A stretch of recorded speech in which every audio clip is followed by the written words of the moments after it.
desk. This is Friday, October the 21st. My goodness sakes. I haven't been on the last couple of days. I've been busy.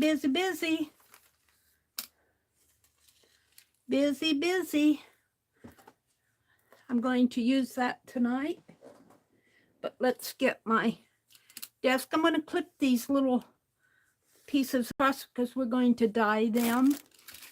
And these are the little bobby pin embellishments that I made. So let me just collect these.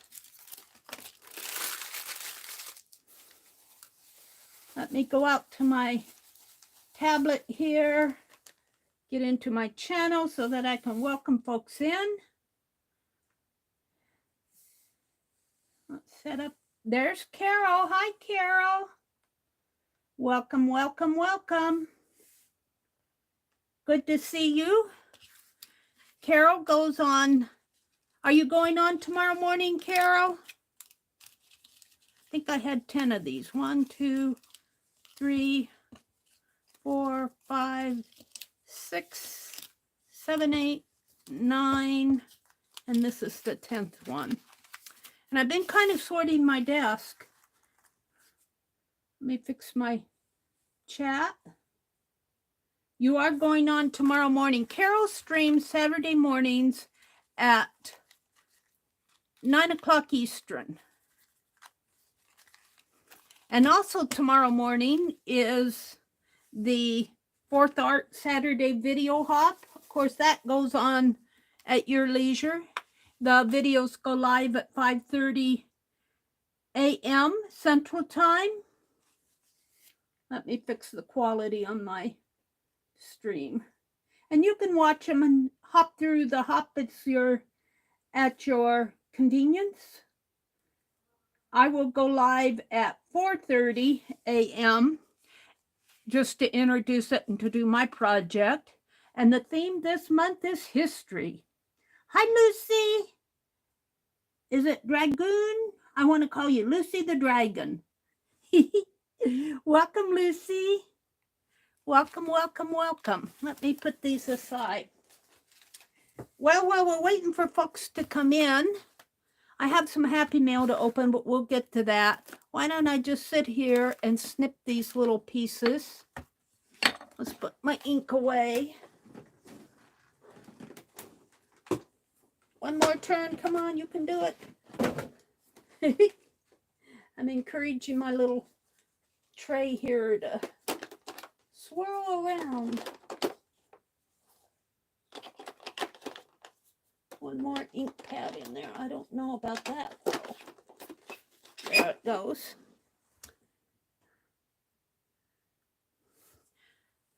I haven't been on the last couple of days, so folks probably think, oh, I don't know if Meri's coming on today, but she is.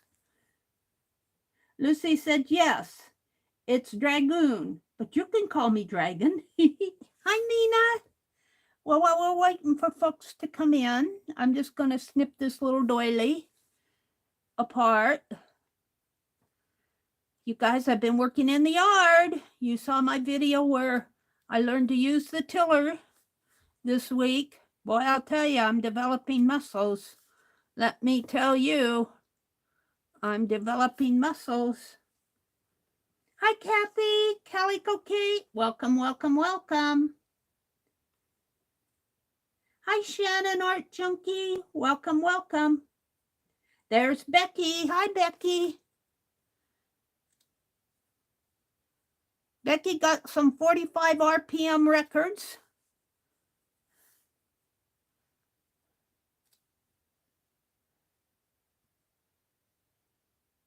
I can't wait to show you. I'm going to put up another yard video tomorrow. I didn't want to put it up today because the last I heard, YouTube only allows 3 published events a day. And so I did a short and I did a video, and I wanted to save the last one for my live stream. I'm going to have to ask them if that's still true. And I changed my handle back to the Meri Atelier, or Atelier, or however that word is pronounced. The transcript on some of my videos calling me the Meri Otter. Meri Otter, like a Otter. So it doesn't have any, it doesn't pronounce that word right any either.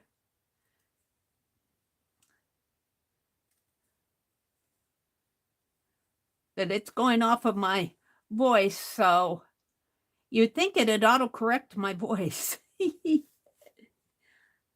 Beth pop in? Did Beth pop in? The Magical Touch, Allie K. Hi, Allie K. And Nina.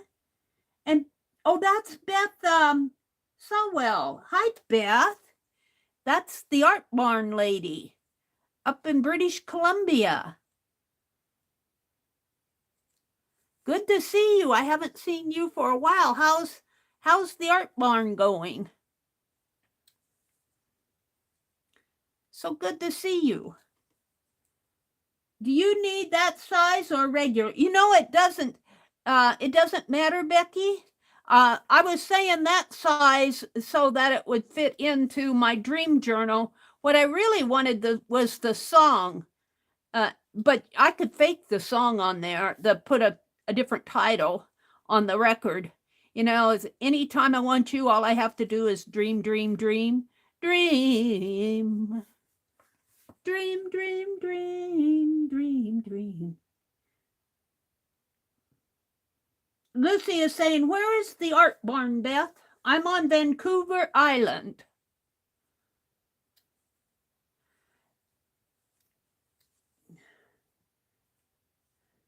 Is that lace? It is a doily. It's a crocheted doily. I guess you could call it lace. It's really crocheted little florets, I guess you could call these. They look more like stars to me, but they're little flowers.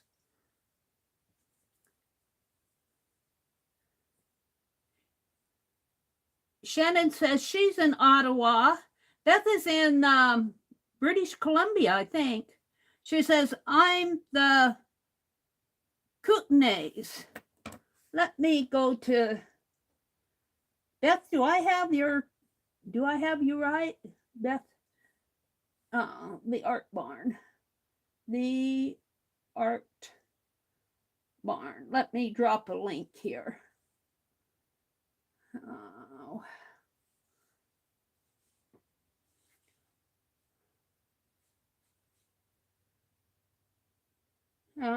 Beth, do you still have your channel here? I see Arts Barns, but that's not you. Art Barn, there it is.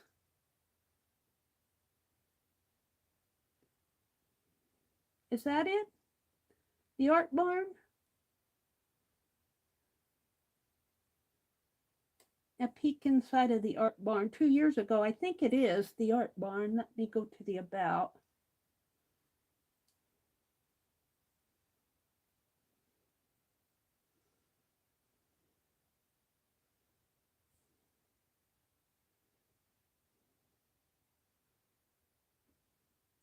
I'm slow getting links and everything. Live chat.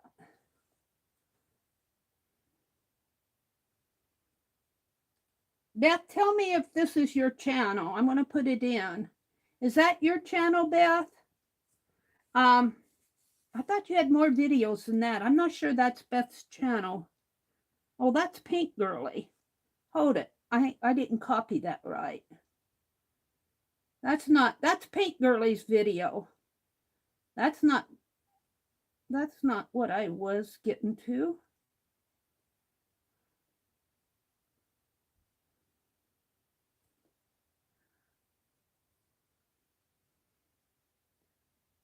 I don't think this is her channel. That just doesn't look right. The Art Barn.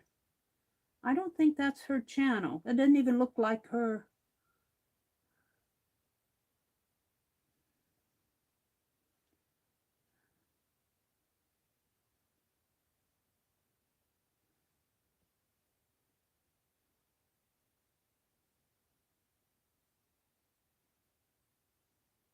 There you go. There she is. Well, she's only got 3 subscribers, though. She's got a... Let's go to Beth's. Oh, come on.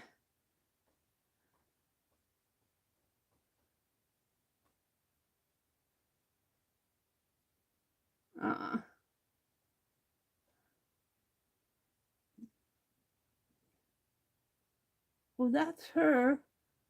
Did you take all your videos down, Beth? There is Beth's.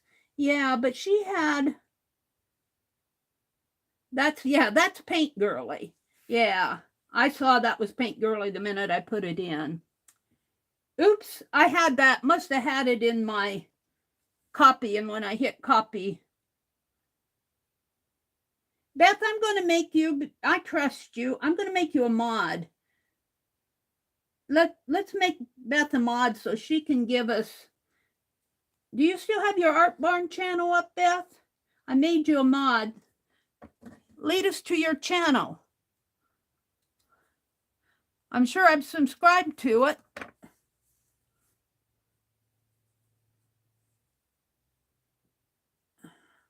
She's got more videos, though, than that, unless she took them down. Hi, Auntie Loopy. Mary Lou, Auntie Loopy. Hello, hello. There's her channel. She put it in. Thank you, Beth. Art Barn Studio. There it is. That's different than the Art Barn. There's Beth. Beth, every time you come in here now, you're going to be a mod. So you can... we haven't had... YouTube, I think, took care of our porn trolls. We hope. We haven't had that trouble for several weeks now. I had faith that they would do it, but because they were causing trouble all across the... It wasn't just me, it was everybody. Thank you, Beth. Let's give Beth a shout out. And Beth, when I do that, what I do is I just look at your about, description, Art Barn, Art Studio, Art Journaling, Fabric Painting, Quilting, Journal Flip Through, Daily Life of Mona Lisa, my Frug, F-U-R-U-G. She's got channels. She's showing channels. So this is a good way to learn new people. I see Gina there. Let's see, playlists. She's got a studio tour, and then in her videos. She did one 2 hours ago, Art Barn Adventures. The art studio before and now. My art studio. It was so interesting to watch her build. She built that Art Barn. She and her hubby, I think, built that. Dog video goes viral on TikTok for 800,000 views. Wow. Art studio updates, therapeutic art, sewing a crossbody bag, hanging out in my studio, button box. Ooh, button box. Cultivating resilience through art therapy, acrylic pours, making beeswax wraps. Ooh, I'm going to have to watch that. Making beeswax wraps. Oops, let me get out of there. Oops. I bought beeswax. We're doing batik, Beth. I'm going to have to come back and watch that. That interests me, making beeswax wraps. Sorting and organizing in her studio, paint pouring. Art studio. But Beth went over to, she's doing a lot of work on TikTok. Hanging out in her studio. So go give Beth some, if you aren't subscribed, subscribe. Go give her some thumbs up and some encouragement. Beth is a longtime friend. Now I got to get back into my channel. Doop, doop, doop, doop, doop, doop, doop. back into my live. And who came in while we were doing that? Sherry. Hi, Sherry. Hi, Renee Redwagon. Welcome, welcome. Carol says, gotta go. Night all. Don't forget, Carol goes online tomorrow morning at 9 o'clock Eastern, The Magical Touch. Would somebody put in Carol's channel, The Magical Touch? Carol does beautiful needle art, but she does all kinds of art. But she does a stitch roll that I drew over. And, you know, I started one and I'm still in February. But hers is just awesome. I just can't keep up with everybody. All right. I think I got enough folks in here. I can quit doing this and finish it later. I just wanted to do this while folks were coming in. Ooh, I don't know what that was. On my tablet, something popped up that looked scary. All right. So I have some happy mail to open. Sharon Lombard. Hi, Sharon. Beth said, I haven't had time to do YouTube videos. She's too busy on TikTok. Beth, you'll have to do some shorts. They're going to monetize them next year. YouTube is going to give TikTok a run for their money, I think. Peppermint tea. I have a happy mail from Shannon Pratt. Shannon's probably getting tired of waiting for her postcards. She put funny faces on it. Funny faces on the back here, little skeletons. I think she probably, did you glue these down? Let's just open it this way. I had this for a couple days, Shannon, but I haven't been online. So let's see what Shannon did here.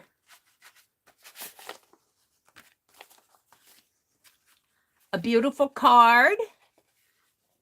Marble paper. Did you make that paper, Shannon?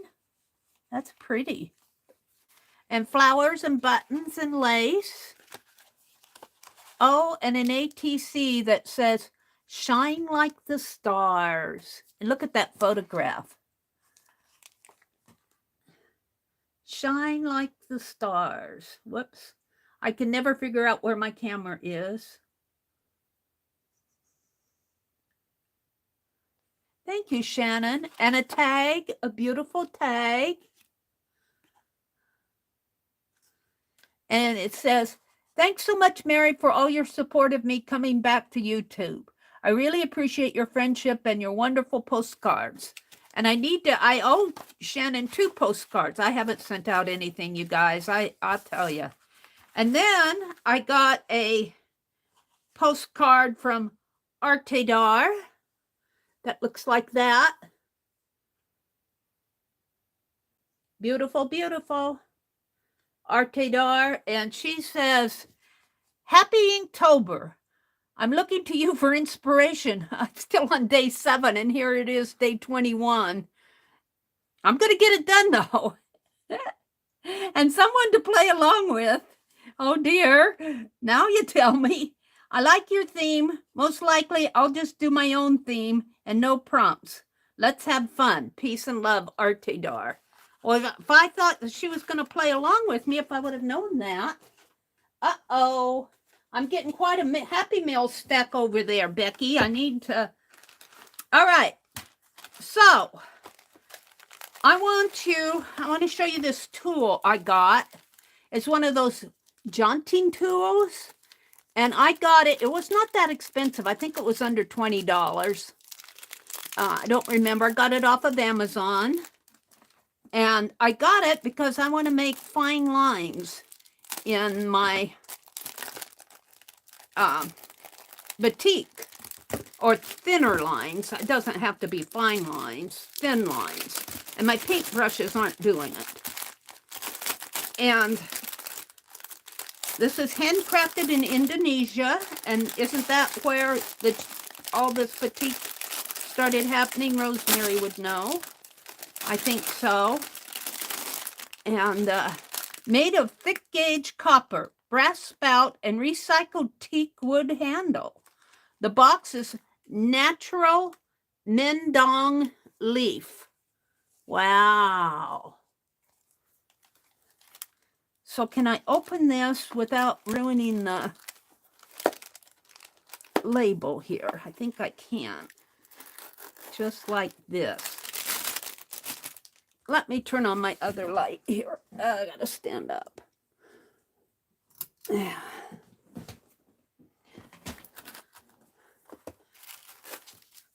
So, looks like they have some little packages here. I'm not sure why. And here they are. I think they're different sizes. And I have no idea. I guess you can kind of compare. Let me pull this off. These two look similar. This one looks a little bigger. This one has 2 holes. That one has 2 holes. The holes look the same. It has two little pipes. This only has 1 pipe. This one looks bigger. I think these are the same size. This one looks larger. And then this one looks, I have to say it looks about the same. So I'm going to try this single one. And let's see, I'm going to put all this back in here. And what you do, as I understand, I've never used one of these, so I'm learning right in front of you. Let's see, I said I was going to use this one. But you fill this with wax. Now, I've got to melt the wax. But you kind of dip it in the wax, and then you can draw with it. So kind of like a fine liner in a way. I was thinking about trying a fine liner, and then I thought, no, I think the wax would probably melt in the tip. Let's turn this one this way. So, I love this box. Handcrafted in Indonesia, wood handle, natural Mendong leaf. Isn't that cool? All right. So, Penelope, I'm going to get you out of the way. I'm still working on my cat for Halloween. I think this guy, I think I'm calling this one done. I might tie an orange around him yet. But I'm pretty happy with my ochre leaf Halloween cat. I had 2 cats and 3 Santas, I think. Okay, I'm going to put Penelope way over there. Keep this board here. I also, this is why I brought the grater in. I need to grade some wax. Let's get set up here. Let me plug my little heating tool in.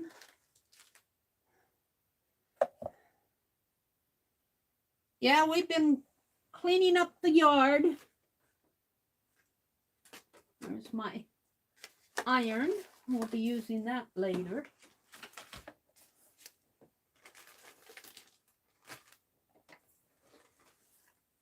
And let's see, I think I have my heat gun still plugged in. Let me plug my and turn it on here. Maybe move this off and away so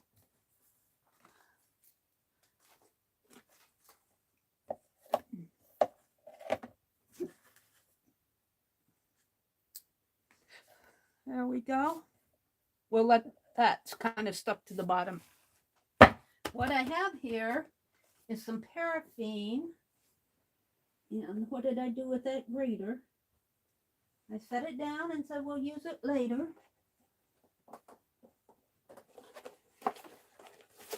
Well, I think I'm going to grate it, and this is just dye on the, but maybe I'll grate it in this bowl. I'll grate it in that bowl once I find the grater. I thought I set it behind me. I did. It's under my chair, of course.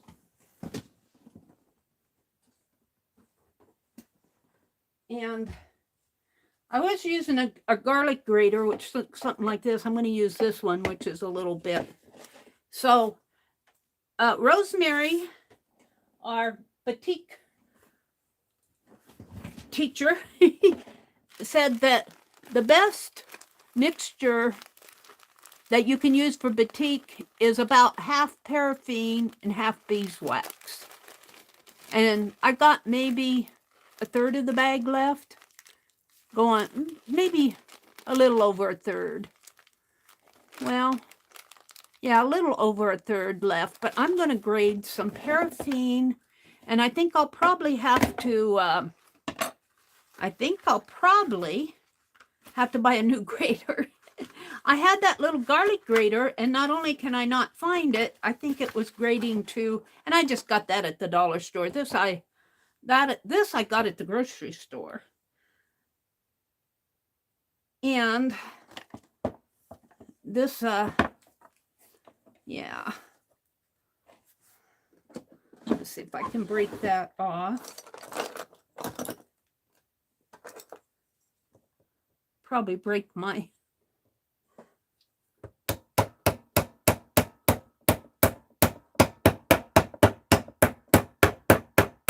There we go. And I'm just going to do about that much.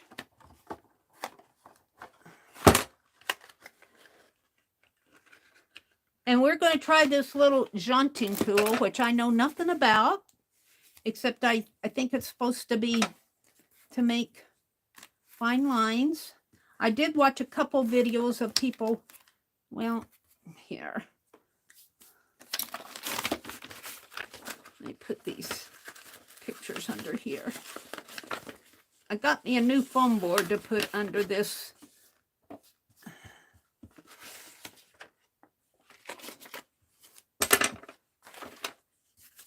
Yeah. I'm going to have to heat the wax off of this. Let's put some wax paper. All right, let's see what's going on in chat.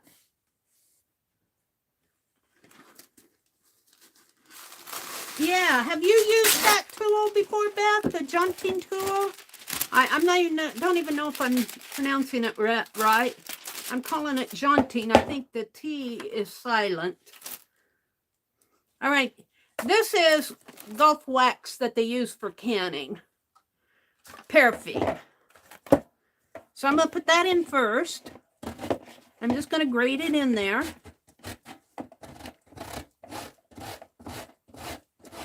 Maybe I need to tip my camera just a little. Let's see. Renee is here. Red Wagon. Carol had to leave. I'm still on top chat. Sharon Lombard came in. Hi, Joyce. Welcome, Joyce. There's Dana. Dana got the tassels ready to roll. This one goes to my swap partner, and this one goes to Dana as a thank you. So they're ready to roll. I bought some padded envelopes. We had to go to town the other day. I bought some padded envelopes so I can get them sent. I thought maybe I'd paint those. I don't know. It might be good just to... All right, who else am I missing? Dana, Joyce. Joyce brings the joy. Calico Kate. Lucy says, I've never used this tool, but I've used a Kiska, K-A-S-T-K-A, for the Pasunky egg decorating. I think this one holds more wax. Oh, I guess you could. I never thought of the egg decorating. You know, they make those eggs. They put wax on those eggs to make. Yeah, I'm going to have to. I don't think I can use the. Although this is food grade, I wouldn't be afraid for it to get in the food. But I'm just going to keep it in here and get a new one. These aren't expensive, a couple dollars. Graters. I like the one that holds the, where you can hold the handle. So we're going to do the paraffin here.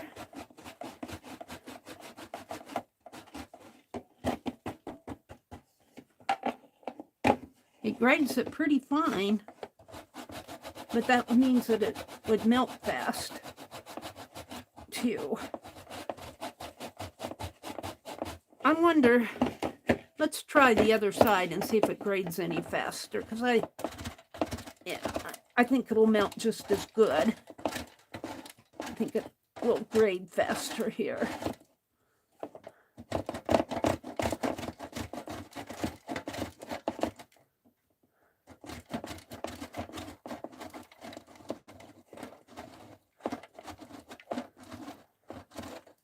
I did wash out that. Well, I didn't use it too much. I was going to chop these up with a nut cracker, but this works just fine.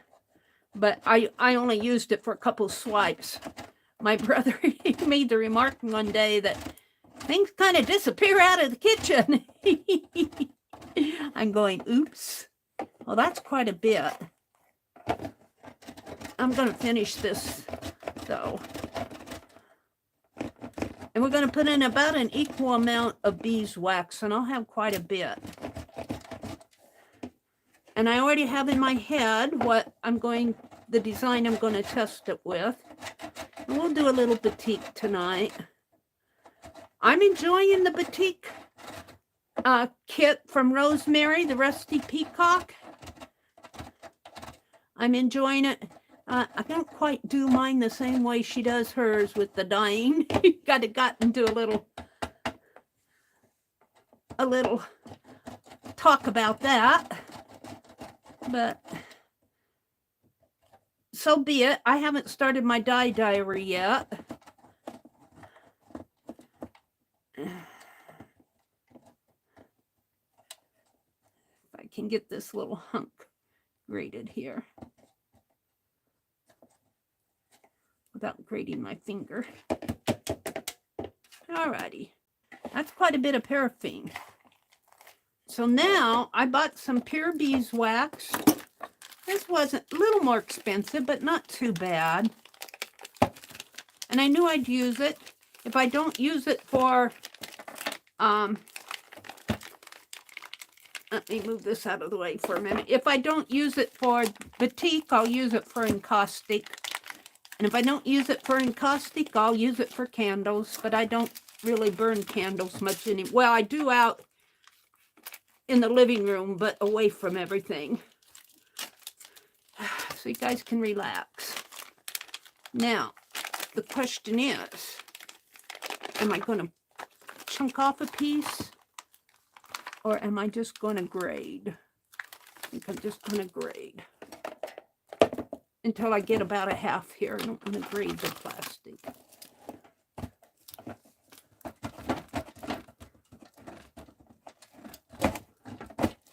No, that's not working.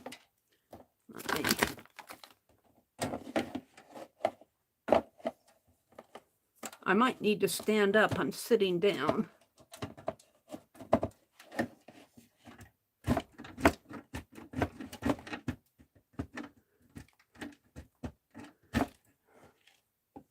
Boy, where is it? I guess it's in there. A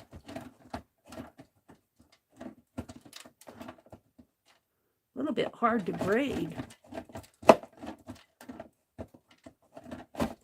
Have you guys ever graded beeswax? I might be trying to grade too big of a piece. Let me see if I can't chomp off some here with my old scissors. I don't know the best way to, don't want to get out a knife. I'll scare Angie to death if I get out a knife. Soft.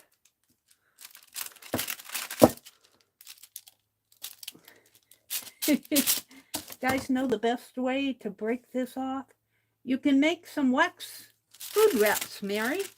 Lucy says, yeah. And I saw a video. It's not on this channel, so I can't share it. It's not on this account. I saw a video where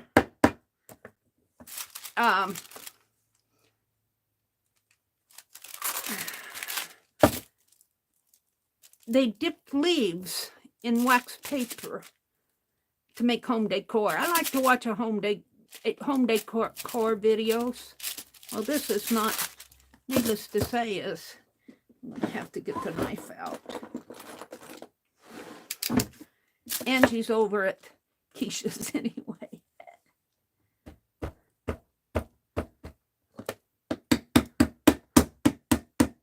Well, that went down in there.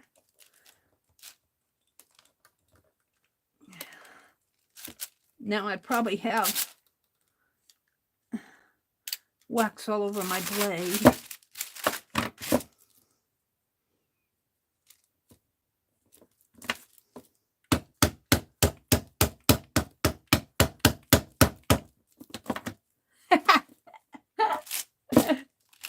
Oh dear, I'm just trying to get a smaller piece here, and I'm not sure that this is working. It's awfully soft. Pam says, I was over at Keisha's for a bit, but I needed to spread the love. Aw, Pam, thanks for popping in. Thanks for spreading the love, Pam. Got some probably off of my scissors there. It isn't going to matter too much. I'm trying to... Can you make some... Oh, you can make some wax food wraps. Is Angie Brown here, Allie K says? Don't look. Yeah. Thank you, Mina. Anybody got a good hint about how to break this wax off? I'm not sure I'm not even halfway through that. Let's just start grading again. Maybe if I stand up, I'm sitting down, so, and I'm kind of reaching across, I need to be above it. Let me stand up. I think if you freeze it, oh really, and then drop it or hammer it, it breaks up. Oh really? I didn't know that, or I would have froze it. I don't have a flash freezer. Maybe if I stand up, it'll grade better. I wasn't putting enough.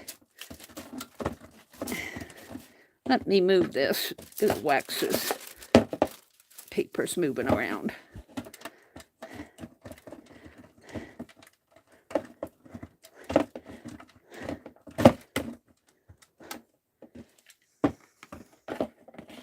Well, I don't quite have half and half.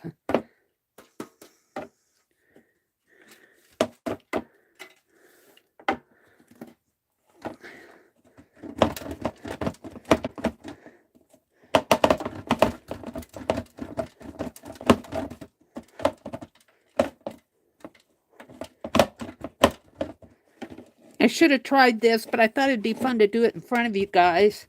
I should have done this offline, but you can see my struggles. You're learning right along with me.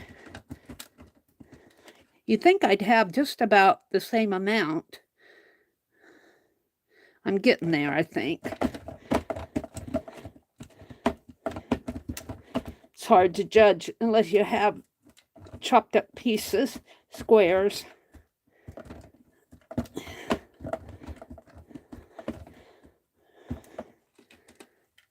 Yeah. The beeswax is a little stickier.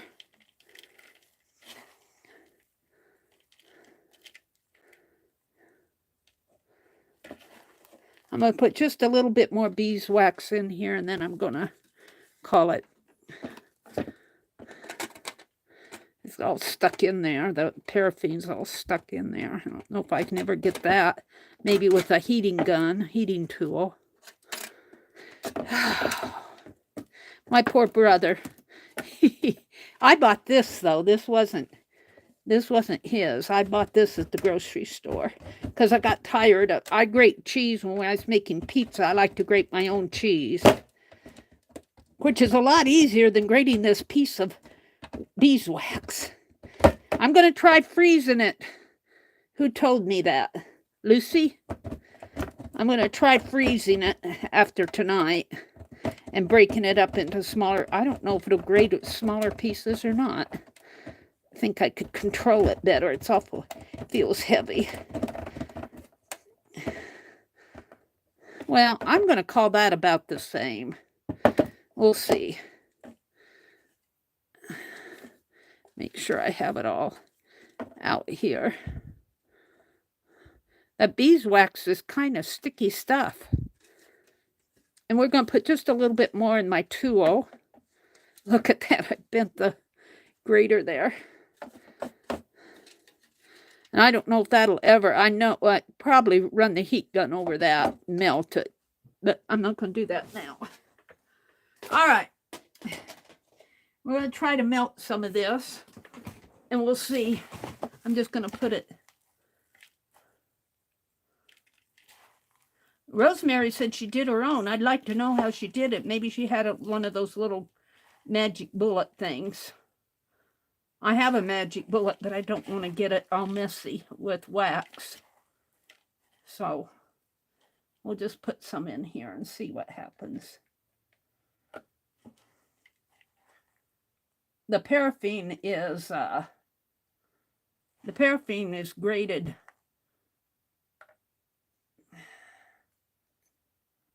A lot thinner than the beeswax. So I think I do have about half and half.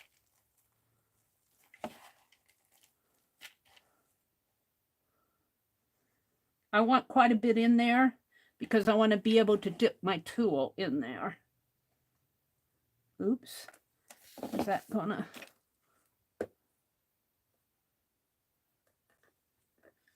Oh, Meri. Messy Meri tonight. And it sticks right to the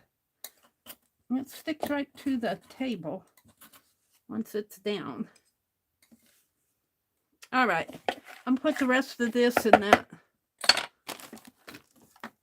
baggie here that I cut open.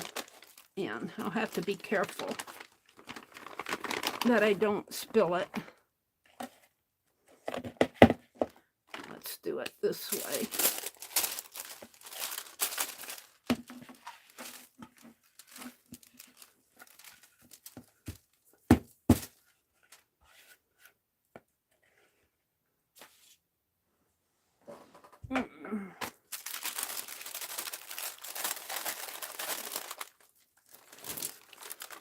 Well, let's see. Yeah, I'm going to put it in here.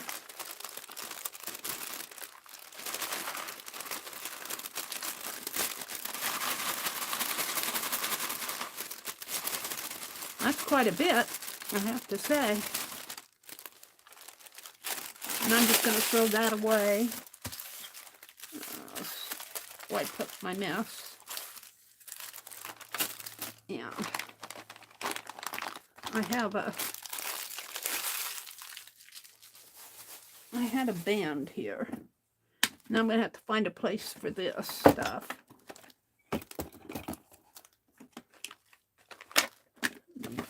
Put my knife back in the drawer.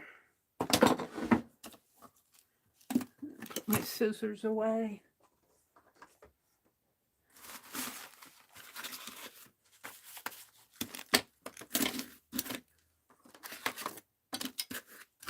Well, I don't see it here.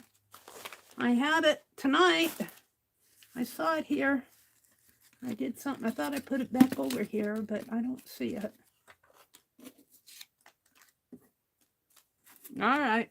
I'm waiting for my wax to melt here.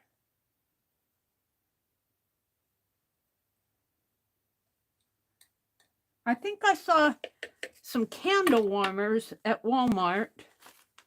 I don't know if this is a candle warmer, but they were only $5.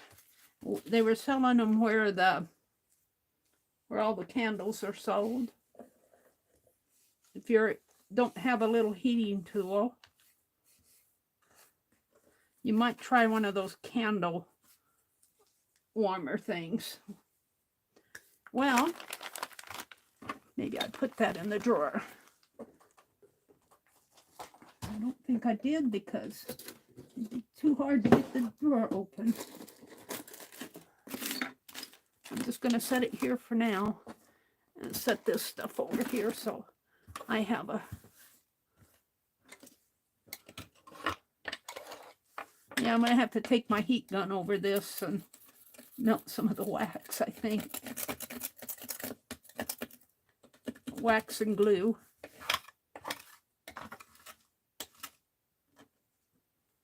All right.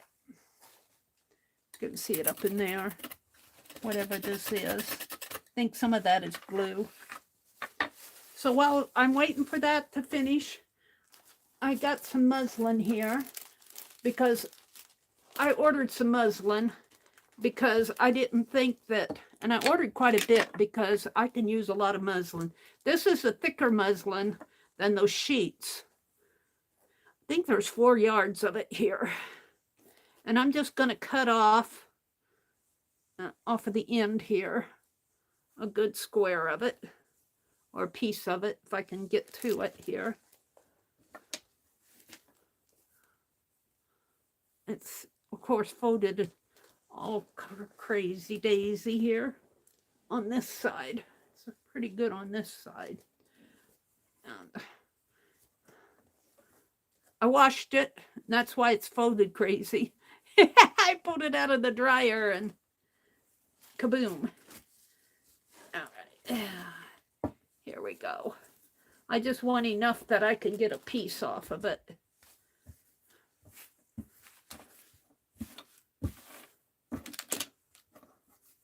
A piece to play with. And scissors. Hi, Cheryl.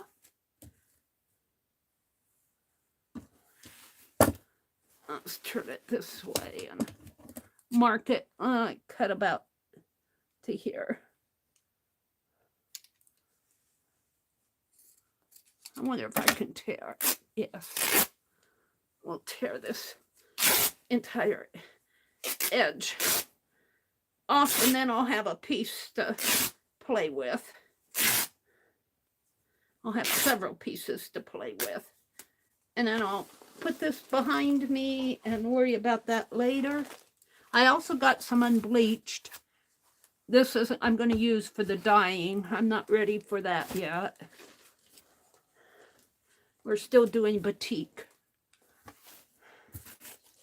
And let's just cut me a square of it here. I'm going to leave the fringe. I kind of like the fringe. Happened when I washed it. And let's cut it right about there. Now, that gives me a nice manageable piece. And I got pages of stuff in my lap. All right. There we go. Get my scissors out of the way, and let's put a sheet. Let's put some wax paper down, and then a sheet of that packing paper.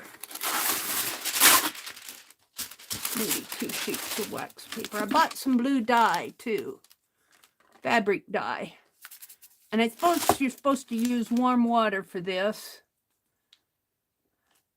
But that's if you're going to, I'm just going to try mixing it with some cold water. But I'm not going to do that right now. We're going to use the dyes that I have from Rosemary. All right, that's pretty good. And let's get a sheet of packing paper. Janet, hi Janet Burgess. Welcome, welcome.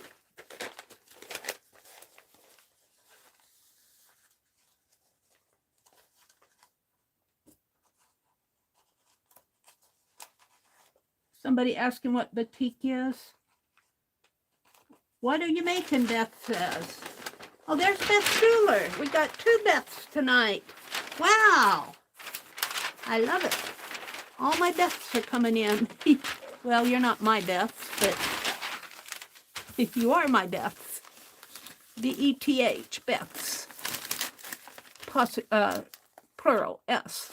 Beth Schuler and Beth, I can't pronounce her last, Beth from Canada. Beth from the Art Barn Studio.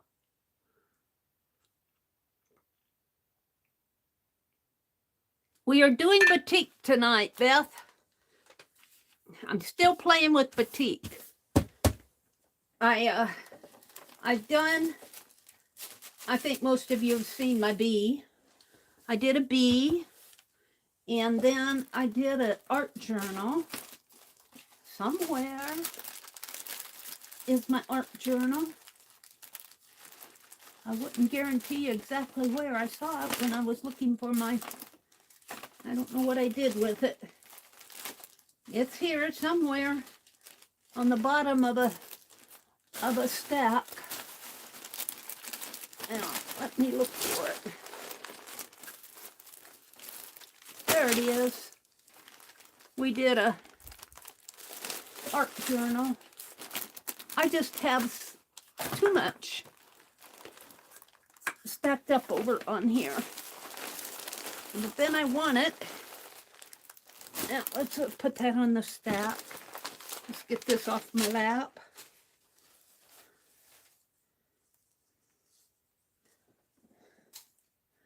This is the batik piece. I'm using it for an art journal cover.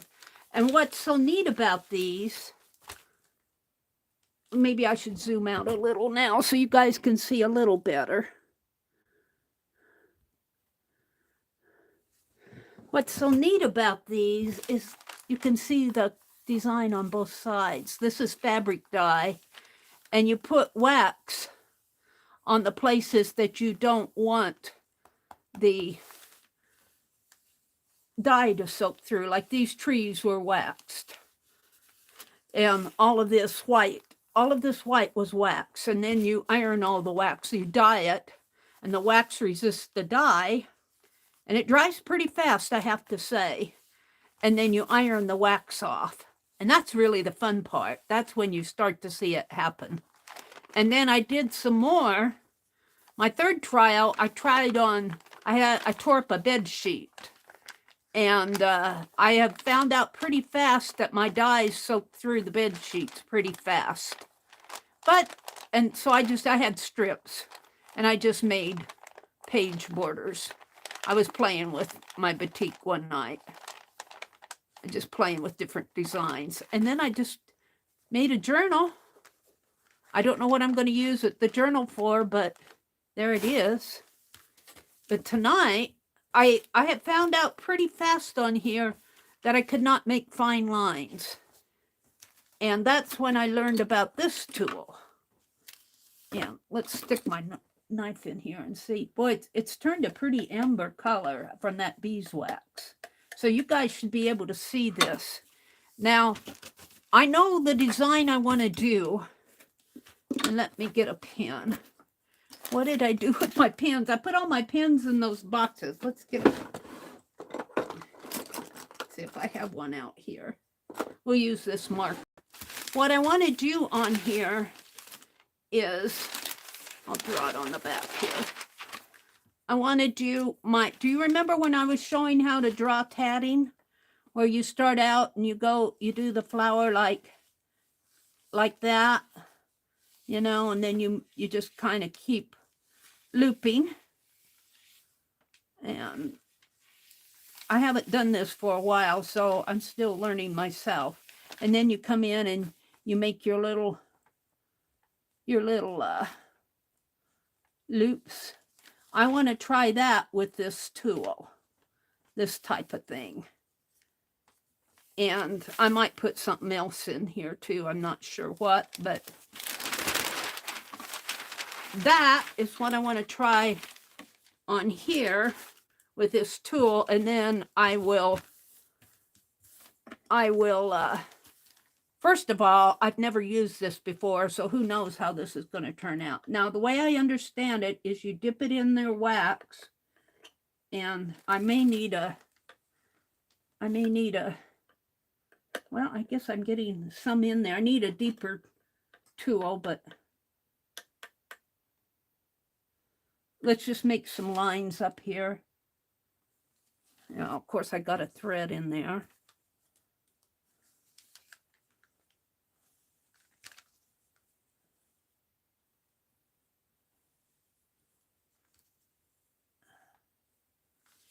I can't see myself. I guess I need to draw this out because I can't see where I'm going myself. I'm doing this by feel. I can see. I don't know if you guys can see them, but I can see them.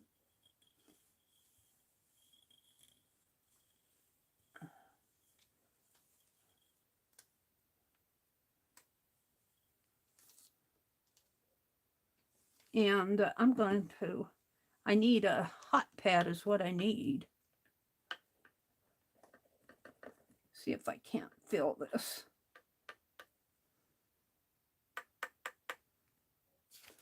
And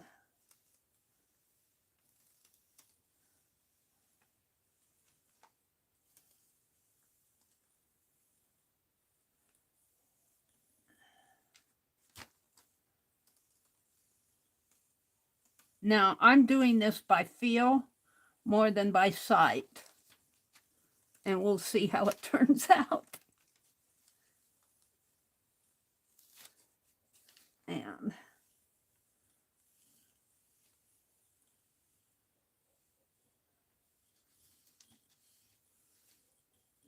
I think I'm going to stop there. Ooh, I had a lot of wax in there. And let's put some dye on this. Let me hold it up. I think that's going to show. Let's just experiment. You guys, I could draw it on here, but, and go around. Let's just draw one in here and I'll go around it. Let's just do one here so you guys can see where what I'm thinking. Like this, and it comes around like that, and comes around like so, and I just kind of keep doing loops. Let's put one up in here. Oops, this one's getting kind of small. Now, when I wax, I'm going to wax on the outside of this, and my ink will probably fade into the dye, I'm hoping. Let's go around the outside of that. Let's try that. I think I'm going to have to get me a deeper container if I'm going to use these tools, like a tuna can or something. I'll tell my brother eats a lot of tuna. I'll tell him not to throw his can away. So I just want to do kind of a double loop here and dye in between.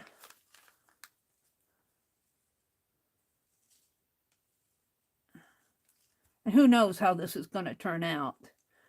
It's very, you know, I'm not an expert. I'm just playing.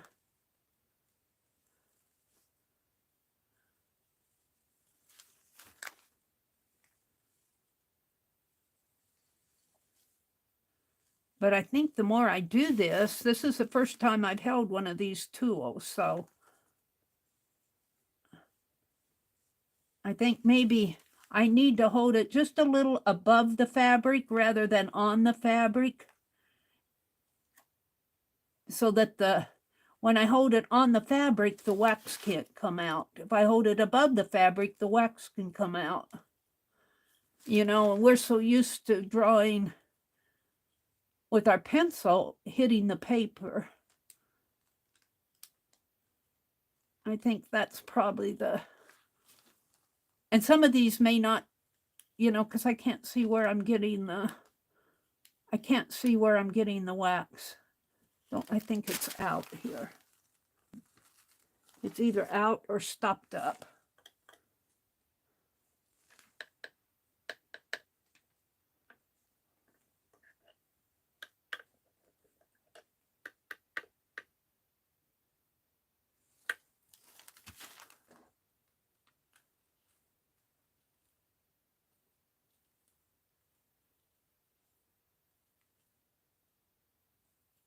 Did I do that one? I did. All right. So I had wax in there. I can dump it out. All right, we're going to hit this with some dye so we can see what happened in here. And excuse my fingernails. I've been working out in the yard. I try to wash them up good, but, you know, the dye is behind me. Hold a minute. Let me get it.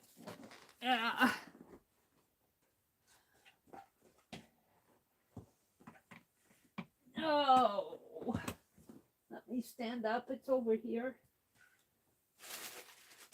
somewhere. Where did I put it? She says. Right here in this little box.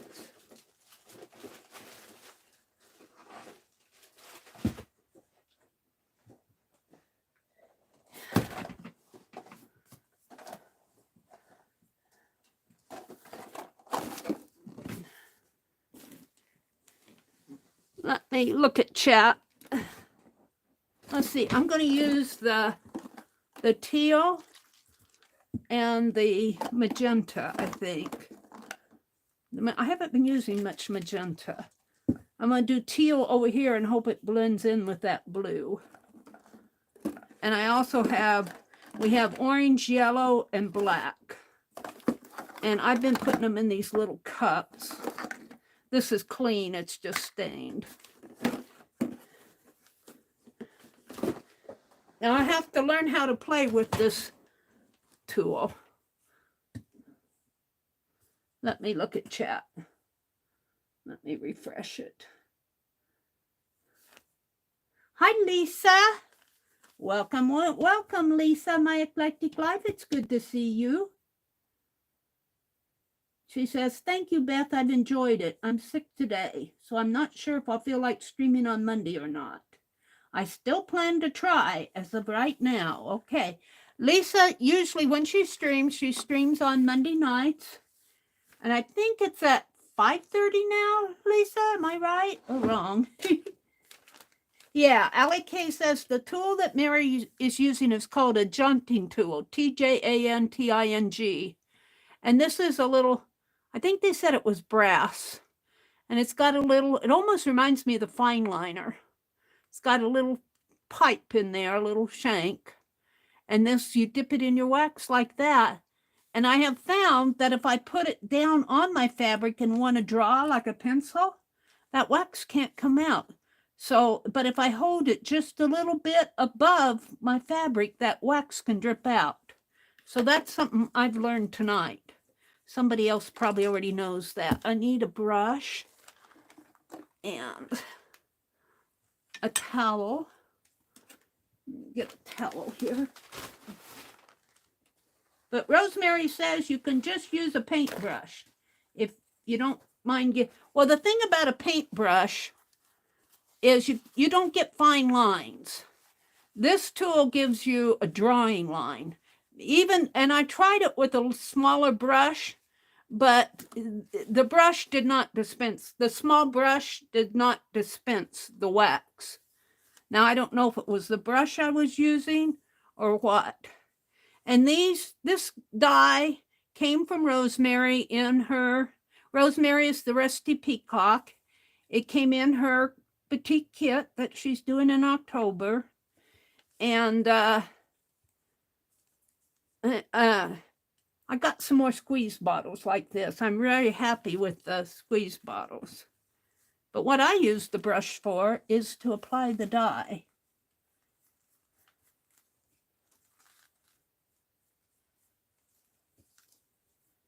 Can you see my design coming through? Maybe I should zoom in a little more. Let Meri zoom in. Now, I don't know.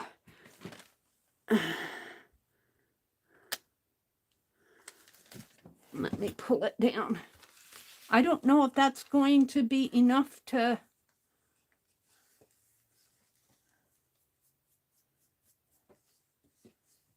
show the white below it after I melt it. We shall see. Now, this got a big old dab of wax there. Boy, I'll tell you, I use that dye pretty fast.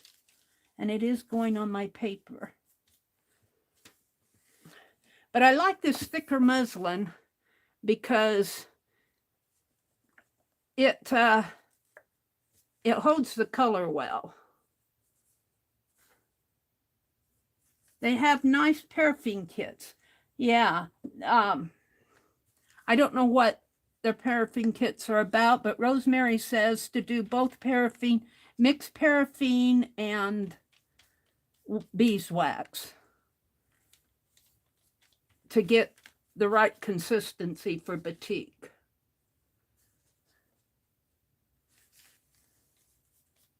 I think this is about where I ended this one. Did I didn't come down in here, did I? Oh, I might have made one down here. Yeah. I ended, I think, here.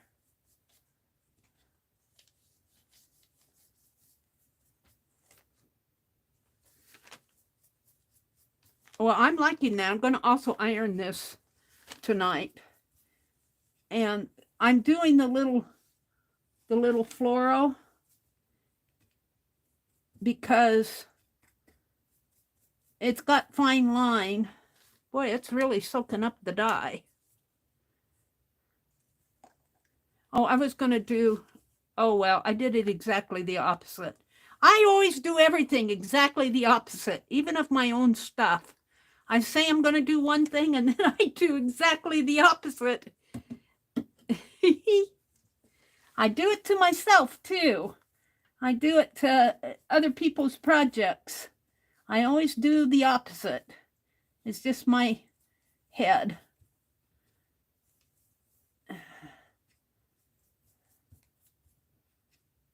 And we're going to iron this and see. And I'm going to iron it while it's still wet. I can't hit it with the heat gun because I'm just going to use the rest of the dye here on the corner. And maybe we'll write something in here.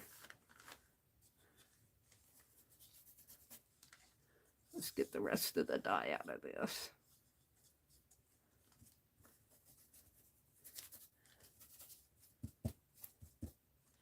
Alrighty. So we'll find out if that pen is water soluble. I'm going to put the magenta over on these flowers. And let me turn it around.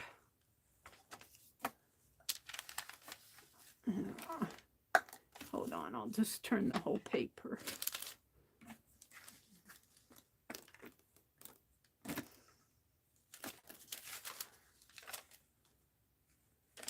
Now you got to understand, this is my first time doing this. I think the more you play with it, the more you understand and the better you'll get.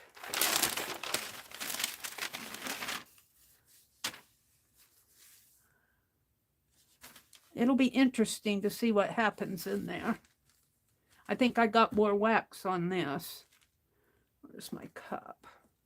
Now don't worry about this, it's just acrylic paint. It's not going to get into the, it's all dried. It's just the cup I use for, and I'm going to put quite a bit of dye on this because it took a lot over here. All right, and I might have some magenta left on my brush, I don't know. Oh, that one's coming out nice. I kind of like that line in there too.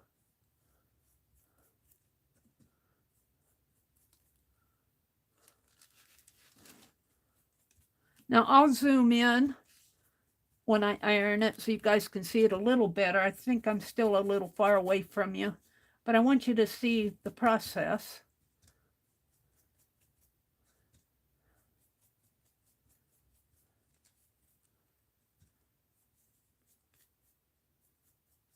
Thank you, Shannon.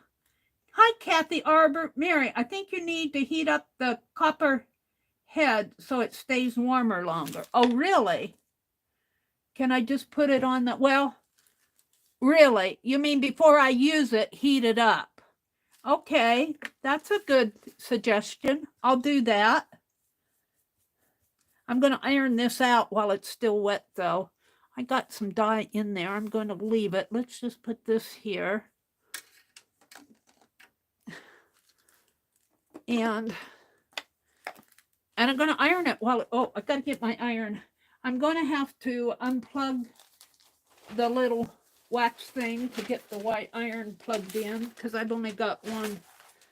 Well, I've got two plug-ins, but I'm using one for, let me zoom in just a little bit more on these red flowers. I think they turned out nice.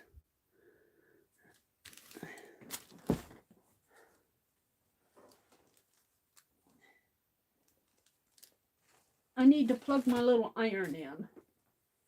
I need to find it. I got an encaustic iron from, bless her heart, Lizzie Brewer. I think just had a birthday. Happy birthday out there, Lizzie. I don't think it was today. I think it was this week sometime. Let me find the plug-in here. I have to unplug the wax to plug in the iron.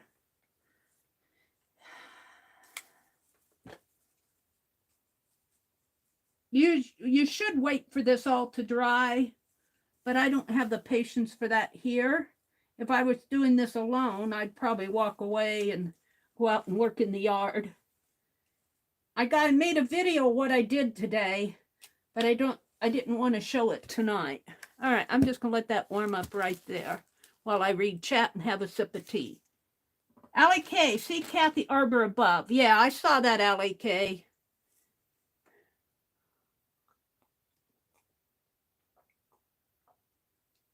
About warming up the copper head so it stays warmer longer. I will do that. I don't know about putting it on there. It has wax on it.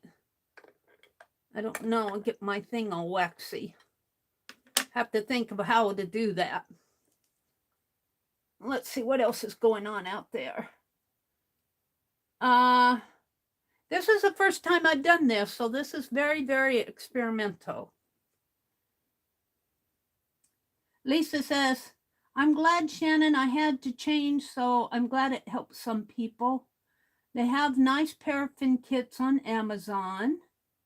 But as a reminder, Rosemary says to use a mixture of paraffin and beeswax to do your batik with. Lisa said she's changing to 1:30 Central on Mondays.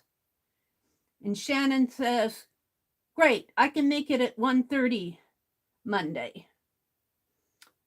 Hi, Paula. Paula loves art. I think this blue might have faded just a little, but I like those lines in there. And I think when I iron this, we'll see more of this fabric come through. And I think the heat will, this dye is still wet, so it's still bright. I think when we iron it, the heat will push the color back a little, dry it out. Rosemary says you can just use a paintbrush, that you don't mind getting waxy. If you want to use thicker lines, I used a paintbrush on both my other pieces because I didn't have a tool, but I wanted to try these junting tools. I've never used them before.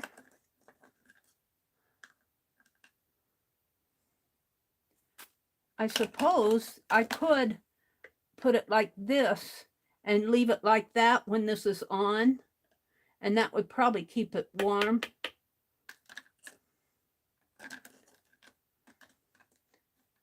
I just have this little warmer here, and I zoomed in so you can't see the whole thing anymore. What else is going on out there? The tool Meri is using is called a junting, T-J-A-N-T-I-N-G. And these were made in Indonesia. So in Indonesia is where batik has originated. And this is the box is made out of mendong, M-E-N-D-O-N-G leaf. And these came from Indonesia. There are 4 tools in there. I'm just going to experiment with one tonight.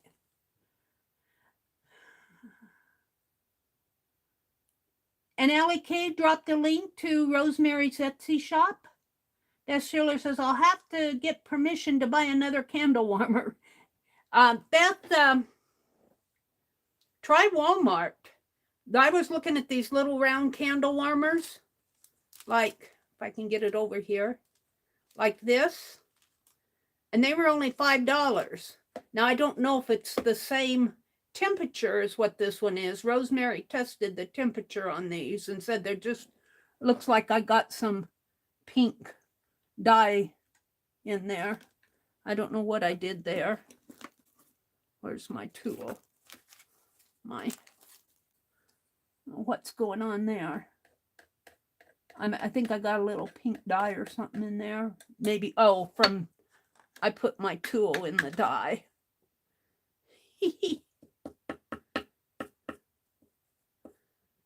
Yeah. I got too many things in my hands. I think my iron is probably warm. Now, to iron out the wax, I'm going to need another sheet of paper. I was wiping this. I hope it didn't get inside, but if it did, that's okay too. All right, so let me get another piece of packing paper here. Wherever I put that, behind me someplace. I'm going to have to get some more packing paper. I forgot to put it on my list. We went to town the other day. All right. So, I'm going to pretend this is all hot. I'm going to put this over here and we're going to iron out the wax. And I'll probably get some dye on there too because the dye is still wet. If you let the dye dry, that would not come through like it does. But I want to get this done tonight, so.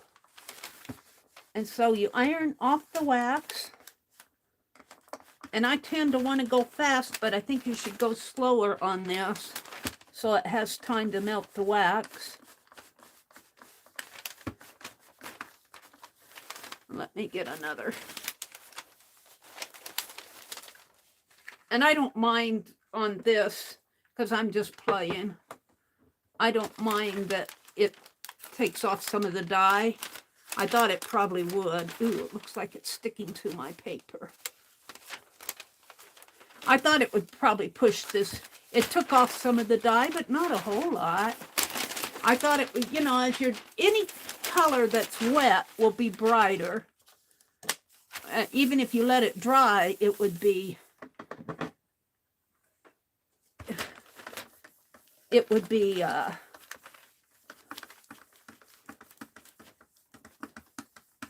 not be as bright. But now I took off some of the dye because it was still wet when I put my paper there. And I expected that to happen. I just didn't want to wait for it to dry. I could have put it aside, but I want to go in and try some other things with this tool. We're just getting an idea of how the tool works. And let's make sure I get that wax off in here. Let's try it one more time. One more space. Yeah, see, I think I can see the white, but I don't see it as prominent as what I was expecting. I can see the white lines in there, but I think I need a little bit more experience with using that tool. I think I drug it on the fabric probably too much, and it blocked the wax from coming through. I think I got most of this wax off, but there's a spot of it there.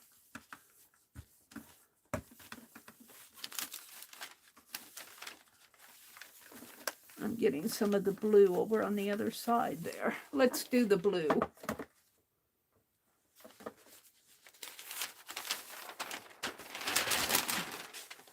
I wanted more of a white line, but I think I need to work with it a little bit more. That's just a thread. And I don't know how much of a white line I'll get on these. Yeah. Let's move this paper.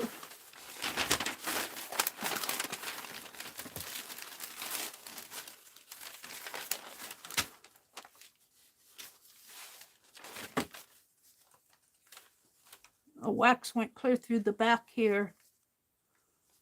This will make a big, that was that blob. I'll move it up a little so you can see it a little better. Okay. Let's see what happens here.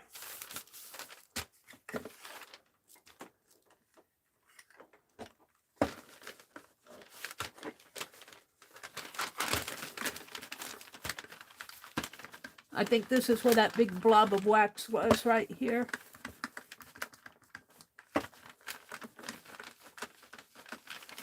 And I think I drugged this, the blue I did first. My first trial with the jaunting tool.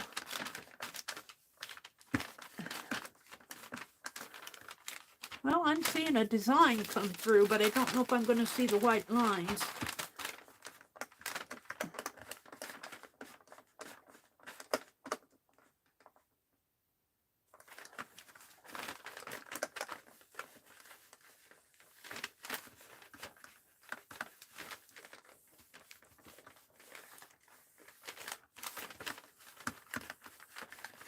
I'm getting thirsty. Can I multitask, iron, and drink water?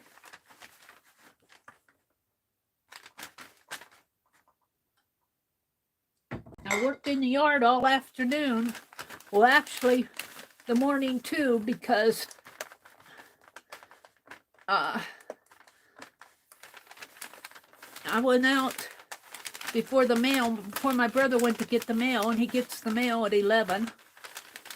He turns off his TV and runs to get the mail because we get the paper in the mail now. Our paper boy resigned.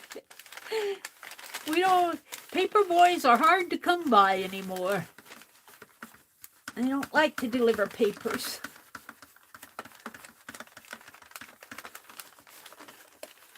I'm going to play some more with this jaunting tool. I think I'm going to let it get warm, like that's dye.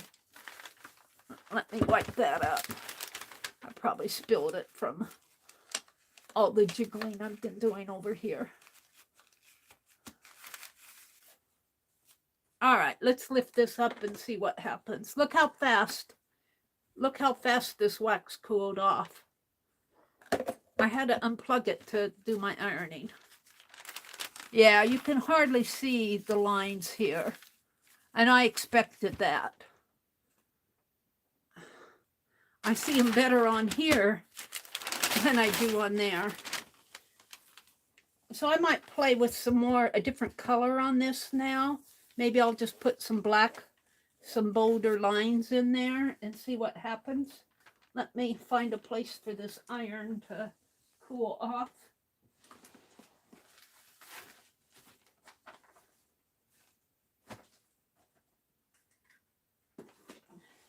A safe place. Let me unplug it. Plug my wax back in. Hold the phone while I do this. And I'll come out and look at chat. You know, you never know. I unplugged the tablet. Hold on. You never know things until you work with them and play with them yourself. That's how you learn.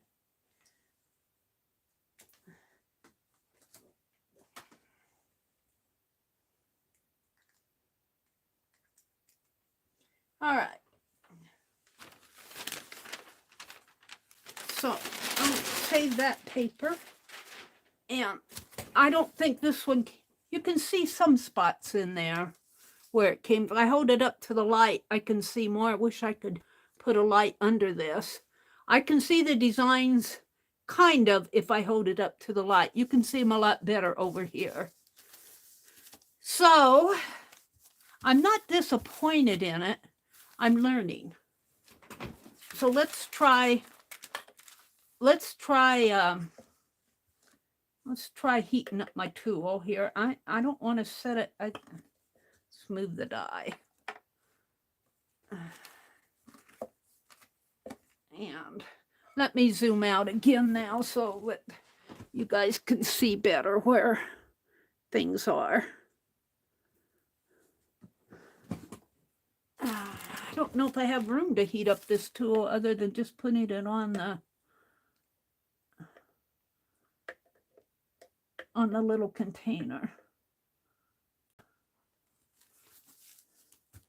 So let me look at chat and see what's going on.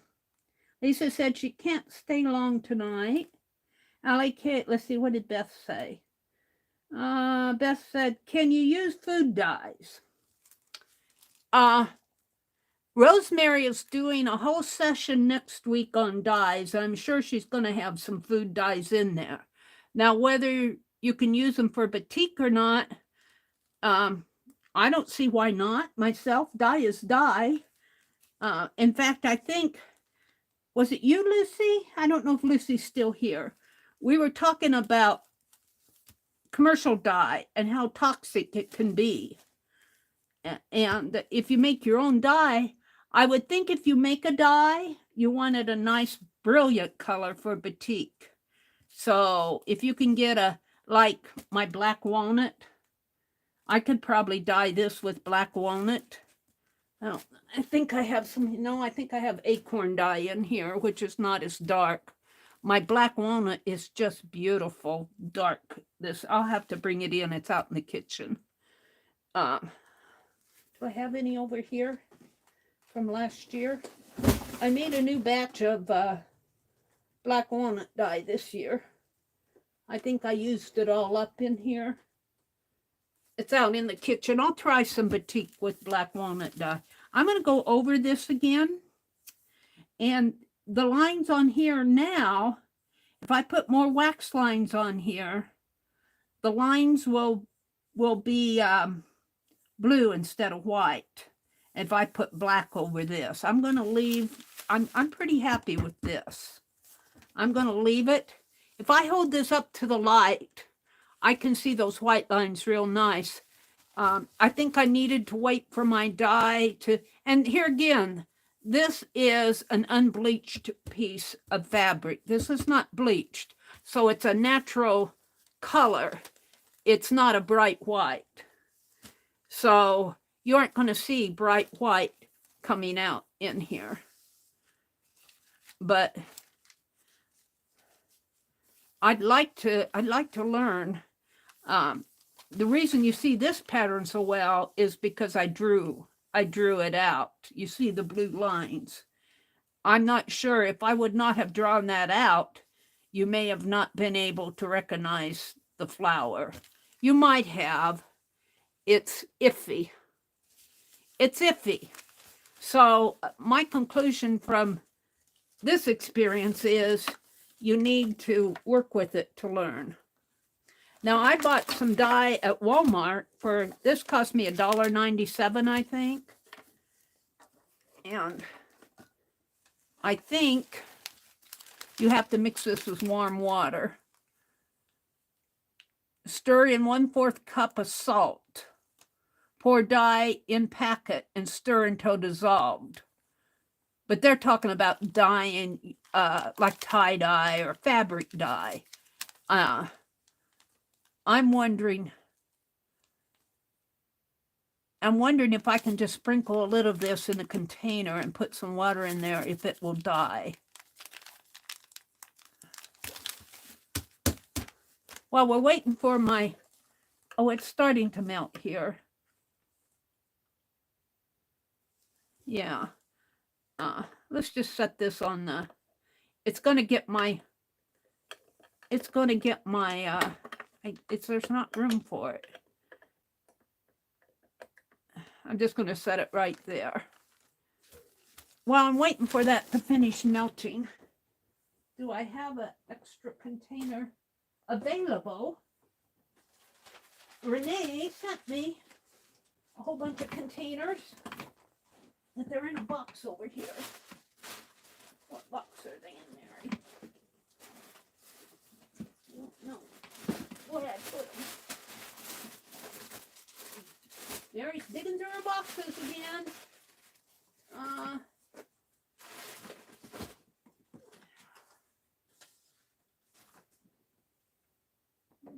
I don't know where I put them. I might have taken them out in the other room because, wait, I think I see them. Hold on.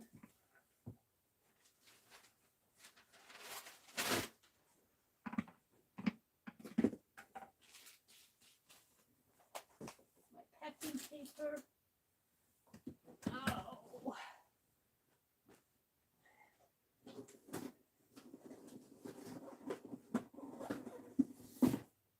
Are these them? No. I don't know what I did with them.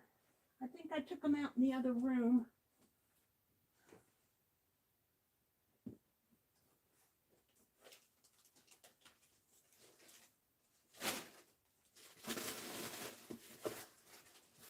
Oh, wait.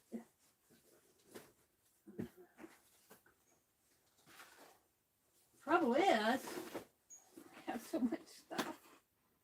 Here they are. Let's grab one of these bottles that Renee sent me. I knew if I reached far enough in there, I'd get them. I only have so much space in this room for so much stuff. I'm just going to I'm going to experiment here. I'm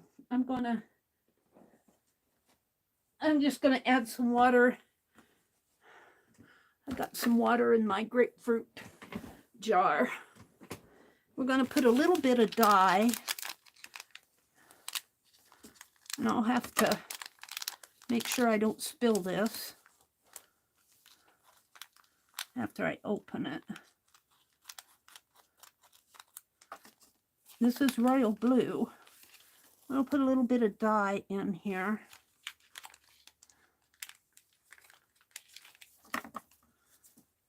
And they say to add salt, but I don't know if that's for dyeing a piece of fabric. I just want to make some dye for playing here.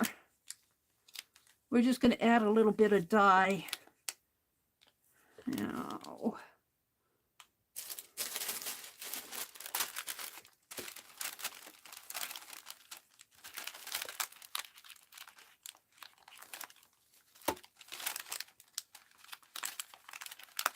in the bottom of the jar here. And you can watch me succeed or fail. Maybe I need a funnel type thing. Hold on.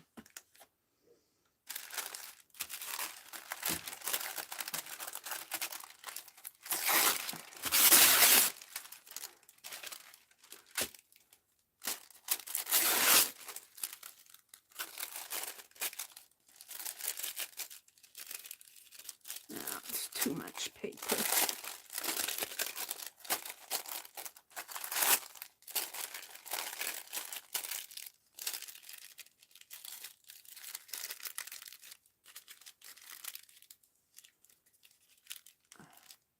See if I can't make a little paper funnel. I think I have too much here.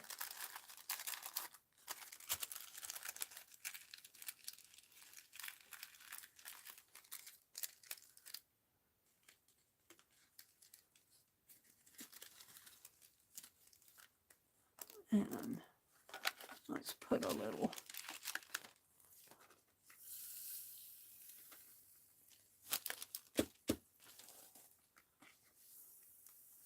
And I have no idea how much or if. I know Rosemary had just a little in the bottom, but I have no idea what she used. She just said the dye is in the jar.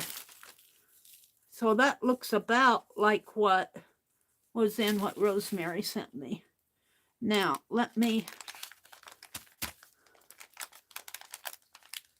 fold this up and maybe staple this shut. Hopefully, maybe I should tape that. Yeah.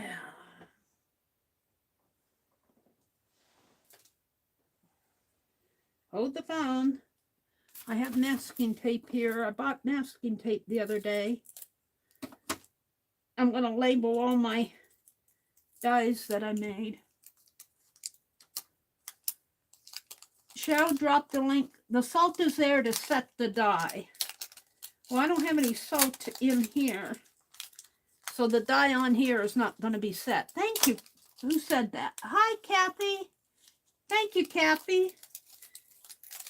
Obviously, Kathy has done dyeing before. She knows what she's talking about. I trust her. She's a teacher. I don't have salt in here. I could sprinkle some salt in after the fact, but I'm thinking this is instructions for dyeing like a shirt or a piece of fabric.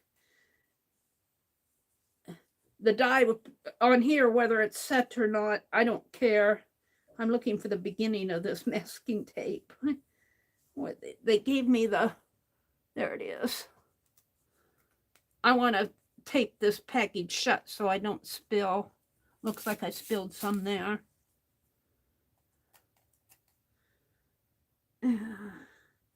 Hold it, it's taped shut.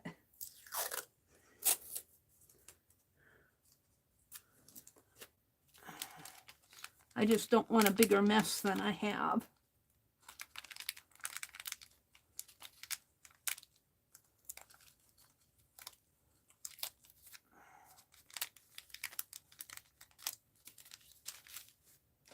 Let me put another piece on.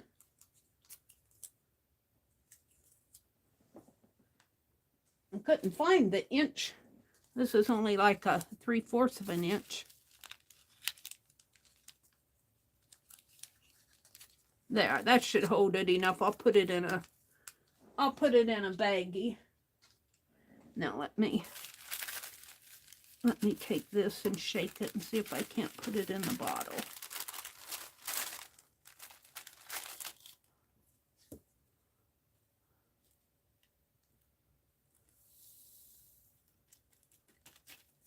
All right. Now I spilled it over here too. This was exactly what I was trying to avoid.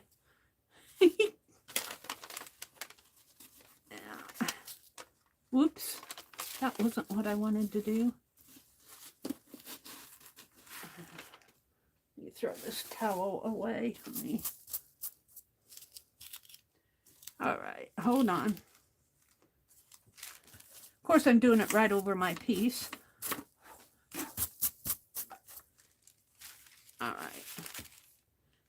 And this water is room temperature. It's not hot, but that's okay. We're going to test and see if it'll still work.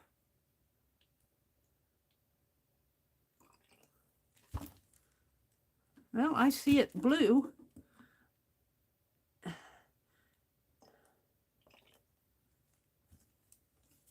A nice royal blue.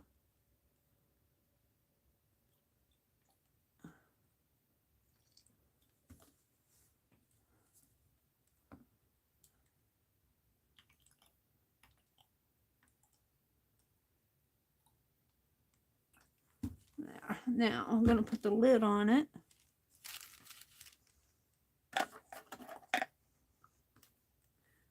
And if it soaks through to my fabric, I don't care. It'll just make it pretty.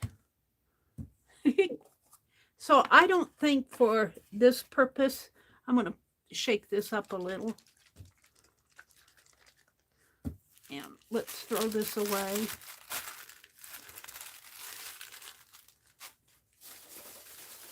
I got a little bag next to me here. I use call it my litter bag. Mina, you hid Kathy.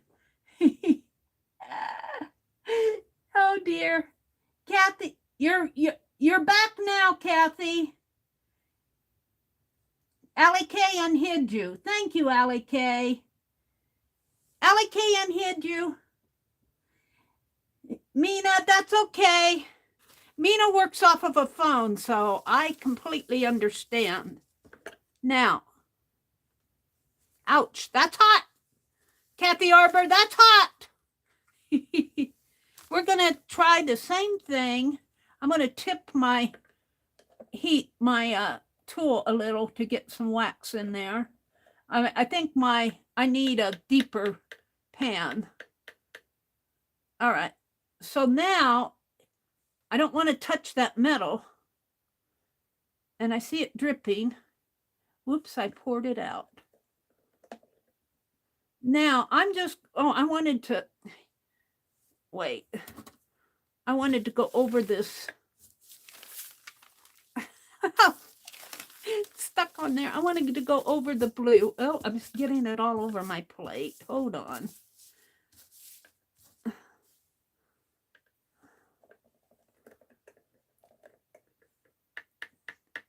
I want to go over the blue. And I don't want to touch that. I'm going to do diagonals. I don't want to touch the fabric too much. I feel like I probably have stuff in there and I can't. All right, we'll just play with this some more. And then I'm going to put black over this blue. Well, I got a lot of wax on that. Have you used the jaunting tool, Kathy Arbor? Well, you must have, because you said to heat it up.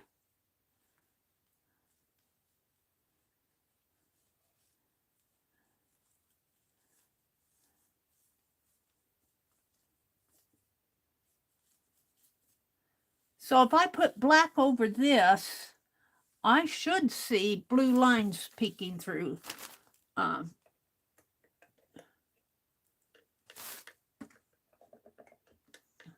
You know, I'm just playing. I'm just playing.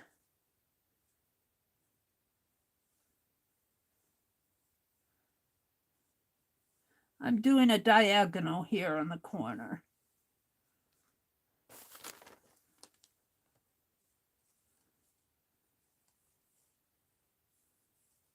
I feel like if I touch that fabric that my wax can't, it blocks my wax from coming out of the tool. So maybe if I slant my tool, maybe that's what I need to do without spilling the wax out of it. That seems to work a little better.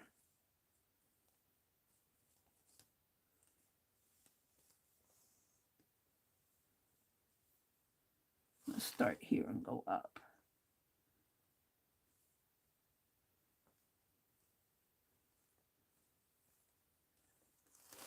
Yeah.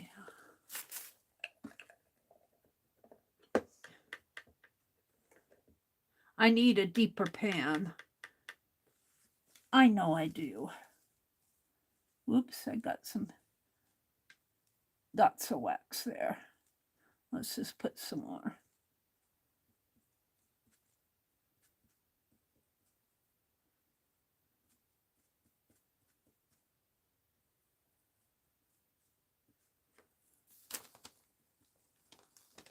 Now, I think this is going to take some learning.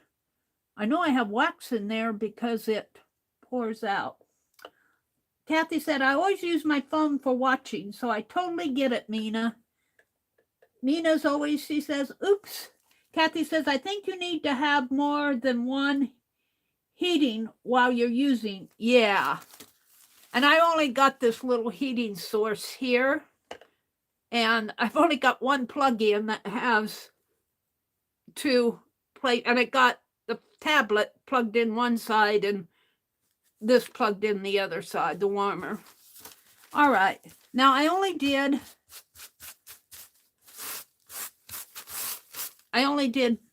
to here. I only did this portion. And I'm going to mix black with this magenta.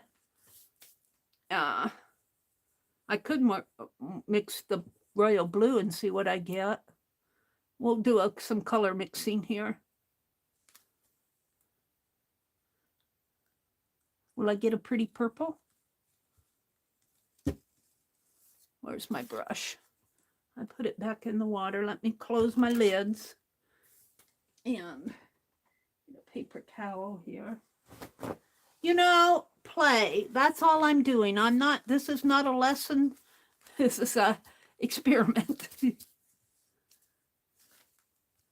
All right, I mixed the royal blue with the magenta. Ooh, it's a deep purple. It's probably more blue than red. Let's put some more magenta in there.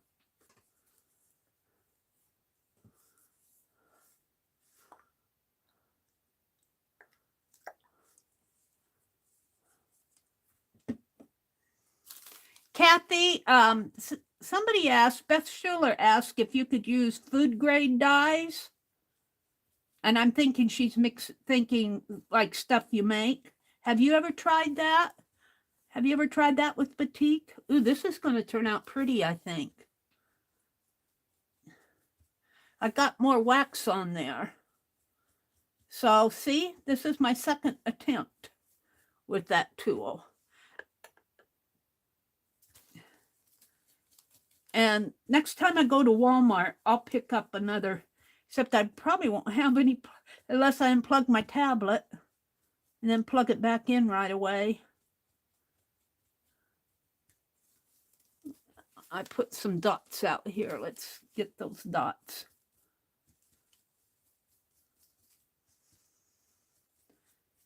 I think this is going to be pretty.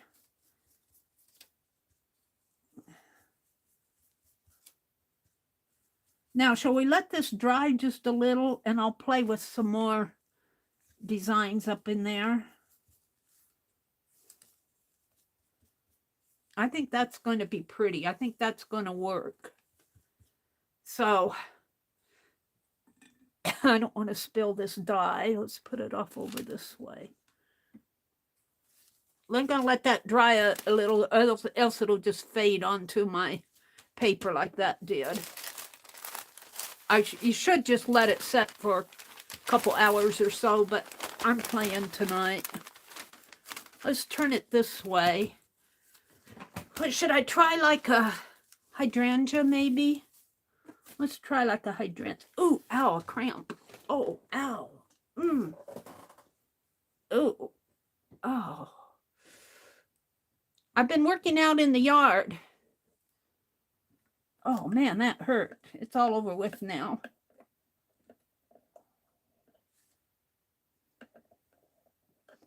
All right, let's see if I can do a hydrangea. So I'm going to start out in here and draw a little kind of a heart shaped and another little heart shape. And I'm just going to draw like little heart shaped leaves. Little. Build it up here.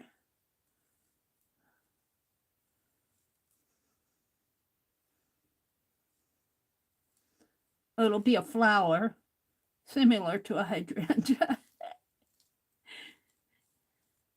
I've almost forgot how they looked.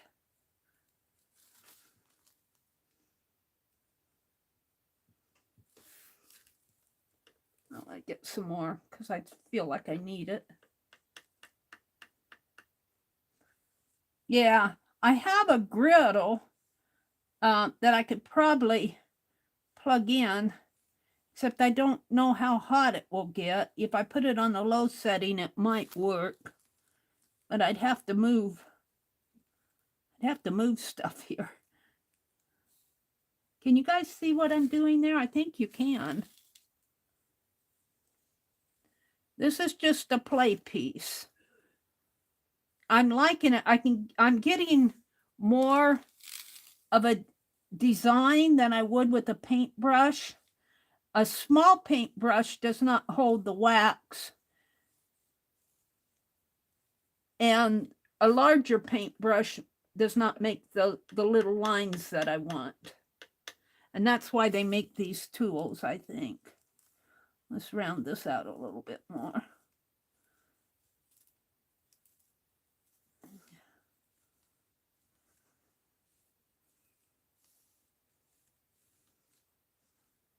And I don't know about a leaf.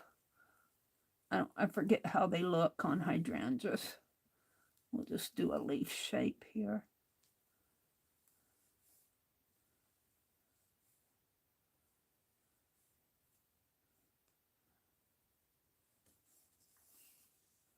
And let's put a stem.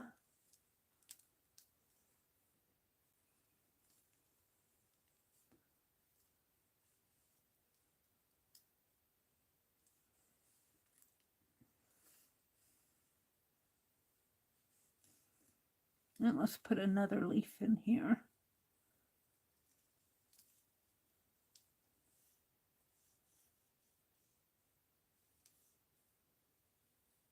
Yeah, I'm learning right in front of you guys.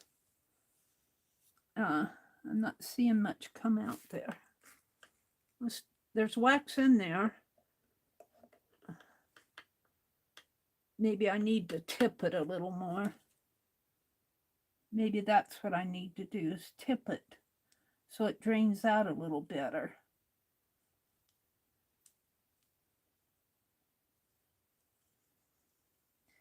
Maybe this and maybe that.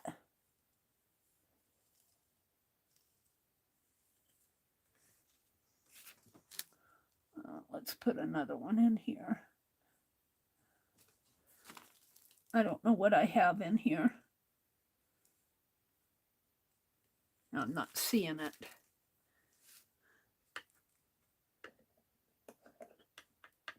Let's put one down in here.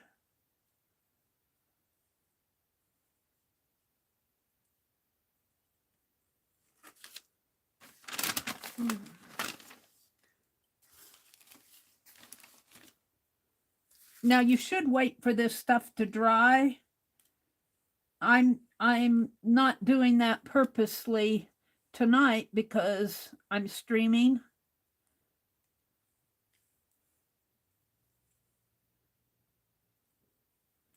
And, you know, if you let it to dry, I think you'll get better results.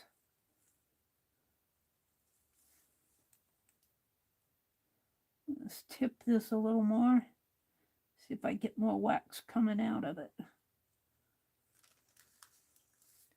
I don't see it coming out. And I think I need a deeper container.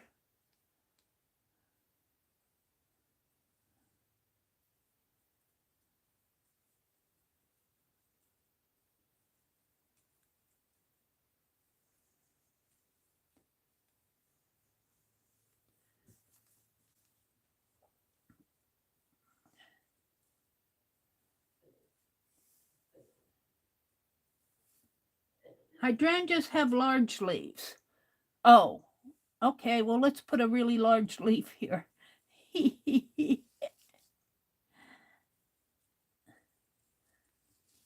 This leaf is probably too small for a hydrangea. It's just a baby leaf. It's just the baby getting growing. We'll expand it a little in here.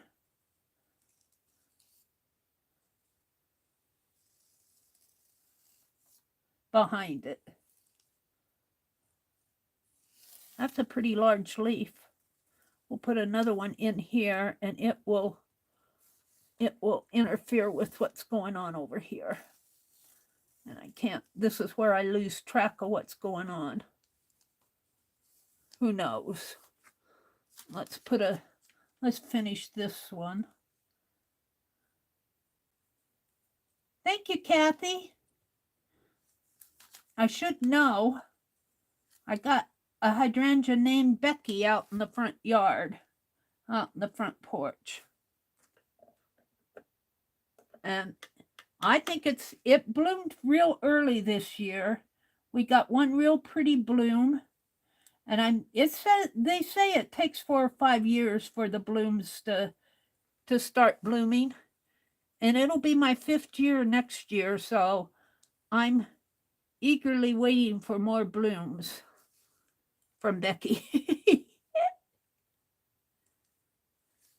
All right. Let's do another large leaf down in. Let's do a stem coming this way. Let me get more in there just because I feel like I need it. Let's let this stem go up this way.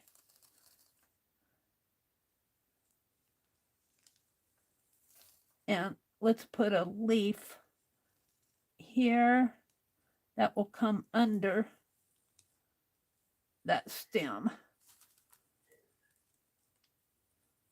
And up. Come on. I know I got wax in there. I'm wondering if maybe my little point doesn't get plugged up a little. I'm trying not to drag it on the fabric, and I think I need to slant it a little more than I am, so the wax will pour out.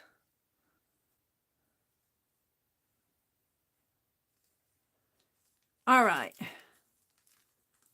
We're going to do this all in royal blue here. I might put some teal in there. Let's put some more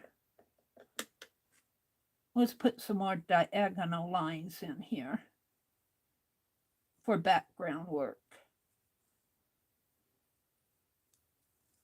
And let's let a diagonal come through this way and maybe in there.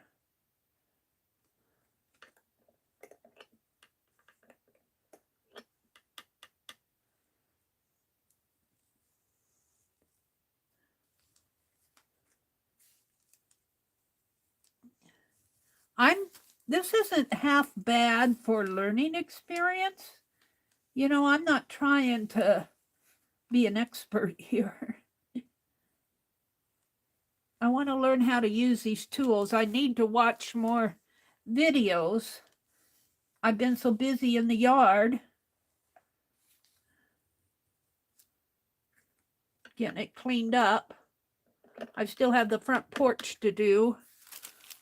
I raked leaves all afternoon, all morning and all afternoon.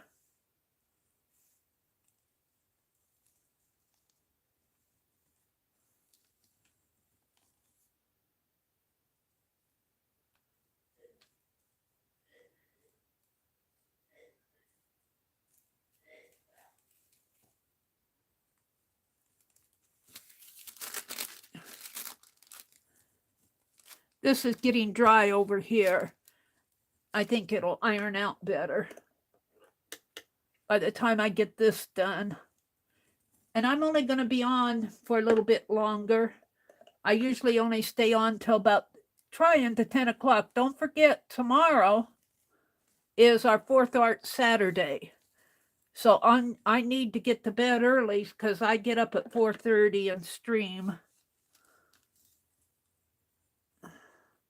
All right, I want to do diagonals here.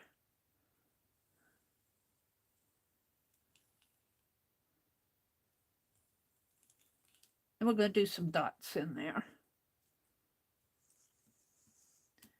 Because I like my dots. Reminds me of French lace.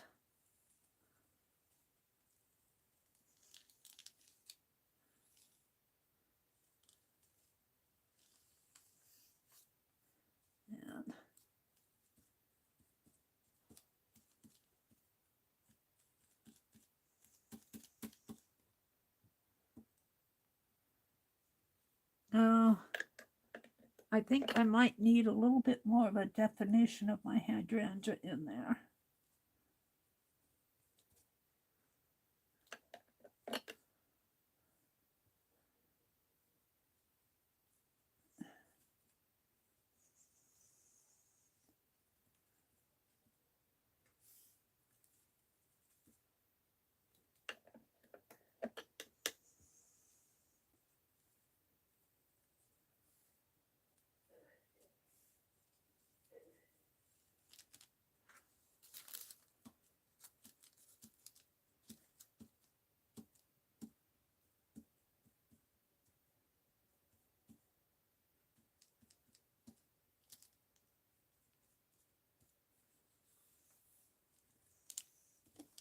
All right, just a little bit more here, and then I'm going to dye it.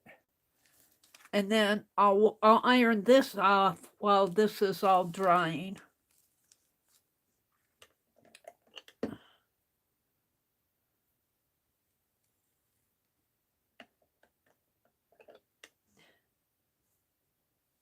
I'm going to get a deeper pan.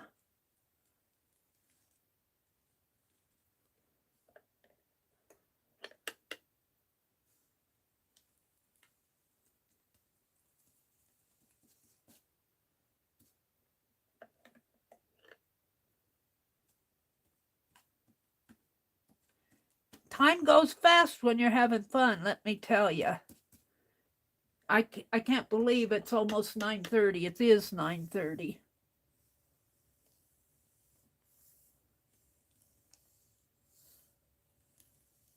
I wanted to do some other things tonight. Never enough time.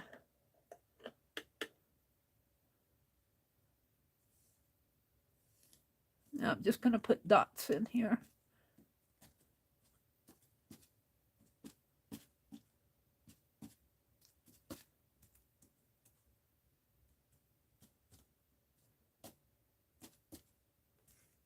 Tomorrow is our 4th Art Saturday hop. The theme is history. We've got 9 players tomorrow. I'm so proud of everybody. They really jumped in, and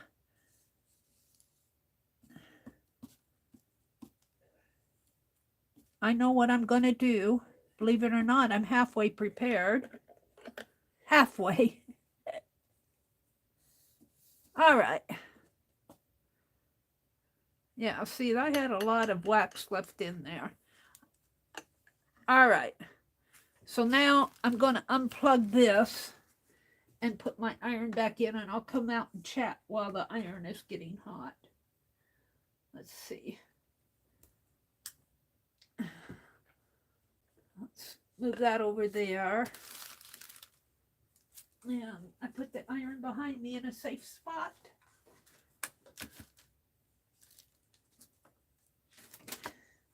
Let me plug it in, and I'm ready for a sip of tea again. I'm thirsty. I only had 2 pieces of pizza, but it was enough to make me thirsty. Well, I guess I had some chips with that. All right, we're going to let this get warm. And let me get my tea.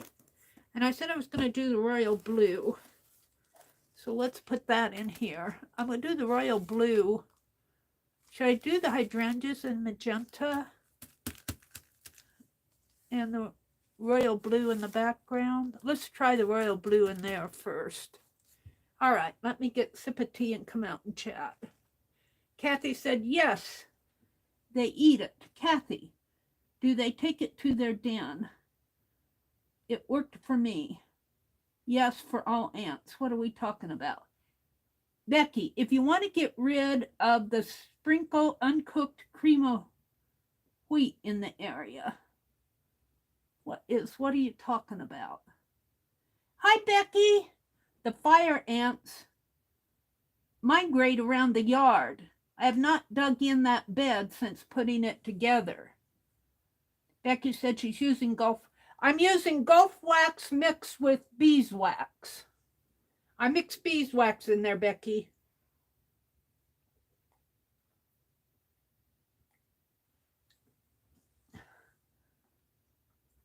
Good night, Shannon. Hi, Teresa Niemeyer. Welcome, welcome. And thank you for popping by. Coming in late, what type of wax is Meri using? Yeah, I bought a block of beeswax. This is real beeswax. Kind of hard to grade. And I graded in some Gulf paraffin wax that's used for canning. Rosemary sent some wax in the Batik kit. I don't know how she got it into such even little chunks. She said she did this herself. She must have used it in a food processor or a little magic blender type thing, a little magic food grater. I graded mine on a hand grater, and the paraffin graded really good, but that beeswax was a little bit hard to grade. It's so soft. You'd think it would be easy to grade, but it was kind of hard. Let's see.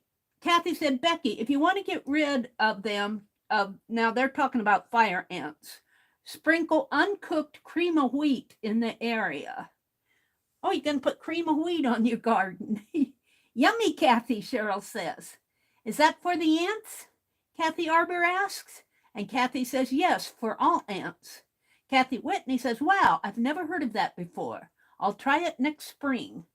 Kathy Arbor says it worked for me. Kathy Arbor does talk about flowers. Oh my goodness. If you're not subscribed to Kathy Arbor, Cheryl or one of the mods, would you put a link to Kathy Arbor's channel? Kathy Arbor, let's make Kathy Arbor a mod. I don't care if I have 10 million mods. I think you guys should be at, well, I make you a mod so you can add links. The people I trust, I'll make mods. Kathy Arbor, I made you a mod. I trust you.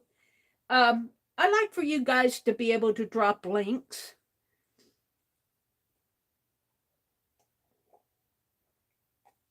I do understand why YouTube took that ability away because of the trolls and everything, but Sharon says, Kathy, do they take it to their den? Kathy Arbor says, yes, they eat it. And Sharon Lombard says, cool. And Lisa Jameson, hi, Lisa. She says, hello, everyone. And Allie Kay says, all types of ants would be great. We have some small black ants in our garden. Next spring, I may have to try cream of wheat. I don't see many ants. You would think that I would see more around the peonies. Now, I bet you if I cut the peony bloom off and shook it, ants would come out of it. But I don't see a lot of ant holes around here. I'm not sure why. And I don't see a lot of mice around here. My brother saw one the other day, but I think it's because it's winter and he was trying to find a place to live. But I don't see a lot of mice around here either, but we have cats that roam the neighborhood. And I think they take care of the mice for us. Allie Kay says, that would be great because it won't hurt the plants. Lisa says, hi, Cheryl. Teresa says, thanks, Meri. I love watching you. You're an inspiration. Well, I may be an inspiration, but I'm learning. Oh, I'm not going to iron this until I dye it. I'm going to iron the other side. Yeah, let's put this. Let's put my tool here. Put my iron here. And let's go ahead and let's see. I think I'm going to make this turned into, I think I tried to put more magenta in there, but I think the royal blue is overpowering it. So I'm going to save that. And we're going to make these hydrangeas. I've got two of them. I've got one here and here. We're going to make those a magenta color. This came from Rosemary. She labeled them. And I'm going to make the hydrangeas magenta color. And I don't want to spill that.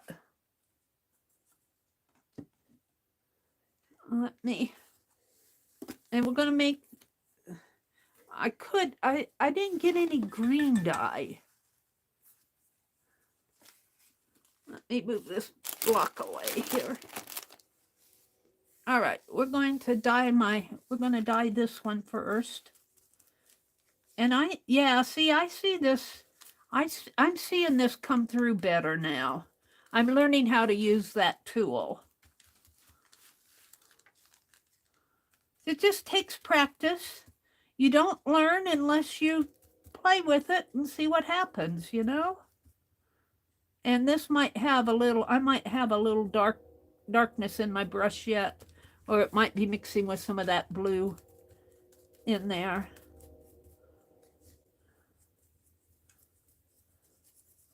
So this is a hydrangea in here, sort of. And then we're going to do the leaf shape in there. And this is another hydrangea over here.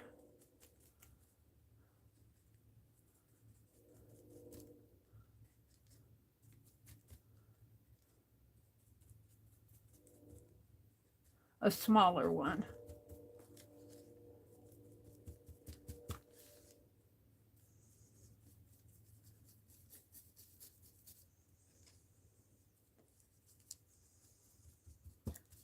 All right. And then I'm going to take this and dump it in here. This will probably be a mixture of what's left. I might just get out another bottle and use it as a scrap bottle of dye. So I don't like to waste it. We're going to wipe this all out. Probably don't need to wipe it out because I'm going to do the royal blue up in here. And I'm going to go back over this again.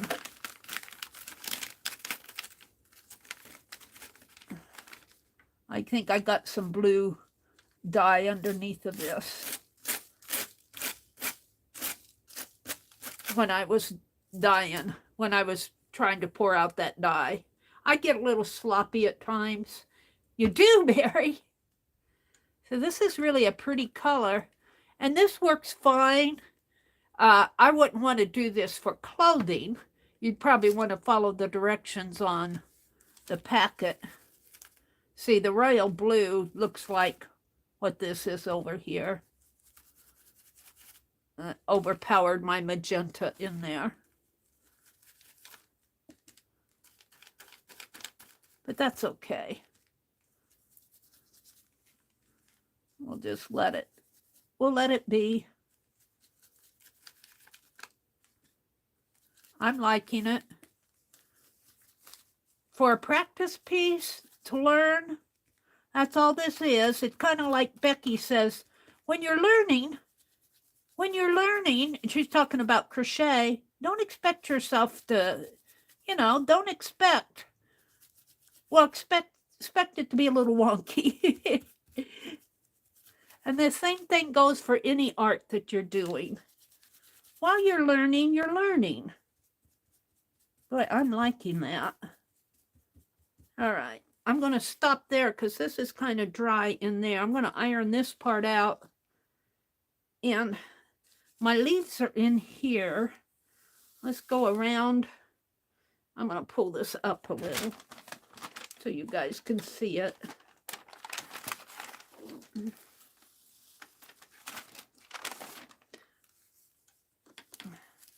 Let's go over in here.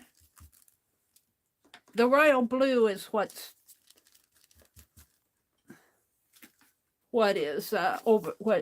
forming this. Once you get that in there, and I guess maybe I'll put some in the background in here. Make it kind of but I want to leave my leaf shapes. And I guess I had a leaf going up this way. I guess I painted it out. I got one in here. And my stem, I don't know what happened to my stem. It's in there someplace. We'll make that a leaf shape. And I got another leaf shape going in here. Like that. Now this is not how they do batik. That, this is me playing. Somebody who's a batik master would. What are you doing, Mary? No, I'm playing. My leaf comes in there, and I'm out of royal blue. I'm just going to put green. Maybe I'll work my green up in here too, because it's, because I'm empty here. Let's get some teal out. Teal is kind of a blue-green, and I'm going to do my leaf and get a little of it in there. I think I've overpowered this part out with blue, but that's okay. I don't have a bright green. I don't think I bought one either. I have to keep my eye open for dyes. Let's see, I put my brush back in the water. If I get that out, and let's see what happens here if I, that's pretty, isn't it? We'll kind of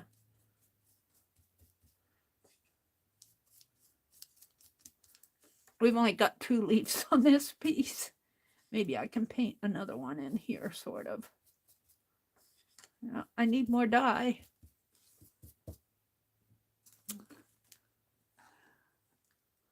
I'm about out of teal. I've got some more dye. I bought green dye. I did buy green, but it's RIT dye. And I'll have to hunt that out and play with it.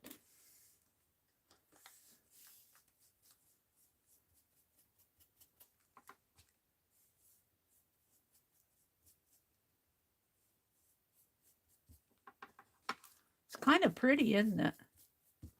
It's getting kind of pretty in here. Now, if I put green in there, it'll ruin my leaf. So let's go for some royal blue in there. Or some of that magenta is showing through now.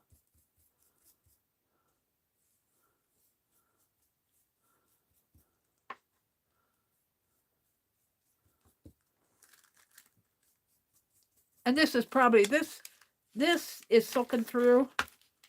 It's soaking through to the bottom because this fabric has a pretty much of an open weave to it. I got wax paper underneath of my, oops, I dipped it in the green again. Well, let's just do that. Let's see if I can't get some greenish blue in here. I don't know if I can or not.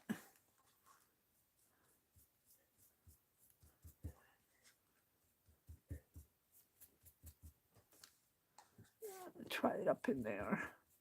That's mostly royal blue. Let's bring it in here.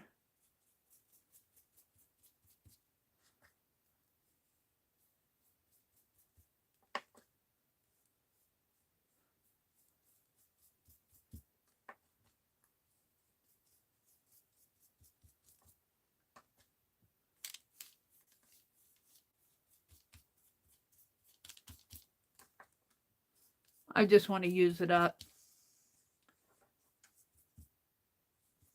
Now I'm going to dump it in there. Now I'm going to open up a new bottle and make it a waste bottle because I don't want to throw that away. All right. So we know this all here is still pretty wet, but I think I can iron. I put a little in there, but I'm going to iron it. And I'm going to take this and put it over here. Hopefully I won't spill it over here. Let's put that in the water. This is pretty much wiped out. And now remember, I'm playing. This is all play day. Let's turn this around. And I'm going to let this dry out a little more, and I'm going to iron this spot down in here. Move my tea off of the... I could see, you know, we painted fabric, made bags with Becky. Mine is still in progress, but I could see doing some batik for bags. You'd have to work out your design. This is all just trial in here.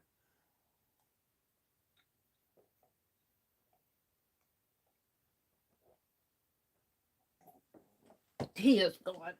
All right, I need another paper. Here's my mixture of paraffin and wax in here. I'm getting it on here now. It's going to be ironed off anyway, but all right. Good night, Becky. Thanks for popping in. Please request to join Meri's Facebook group. See above. Thank you, Cheryl. Becky said she's getting sleepy. Becky, I don't know if she's planning on doing it, but she has before joined Carol on Saturday mornings. I don't have my webcam set up. I don't know. It's doing weird stuff for me. My Google browser freezes up with my it doesn't even have to be a webcam. I was in a Google Meet I was in a Google Meet and my browser freezes up. And I don't know why. And I have to go out and come back in. Go out and come back in. I'm just going to do this corner in here. And you can see it's still got wet in there. Well, I did. It was pretty dry, but I put some of that teal back on there. That's okay. So my color, if you let your dye dry, I think your color will be more vibrant. Some of that color is going to come off on my paper. And I don't mind that for tonight. If I was doing a piece I really cared about, I would probably set it aside and work on something else.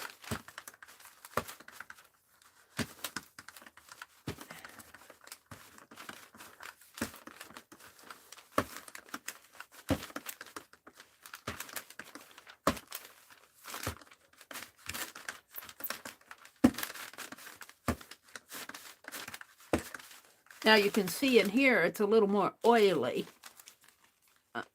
It's got some dye on it. Let me set my iron down.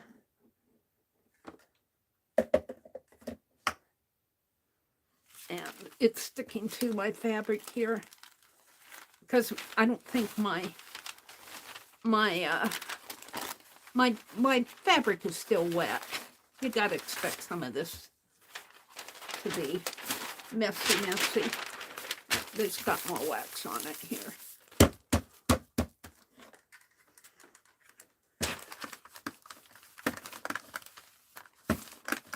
Now, see, most of that dye has come off over here, so now I'm getting wax.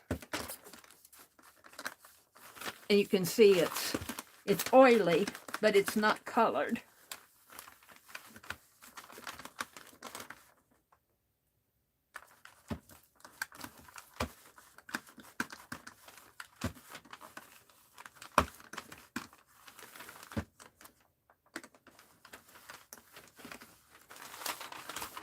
And I need a lot more room to do this type of stuff. It's like trying to jelly print in 2 feet of space. And Kathy Arbor says, and you can't do that, Meri? Kathy Arbor did some beautiful jelly prints. It just took my breath away. I was watching her one day. Ah, gorgeous jelly prints with leaves.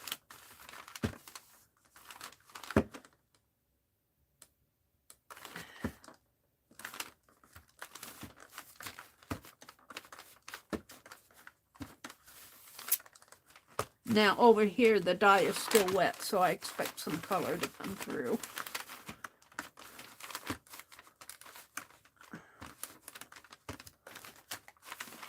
I'm just too impatient. All right, let's see what's going on here.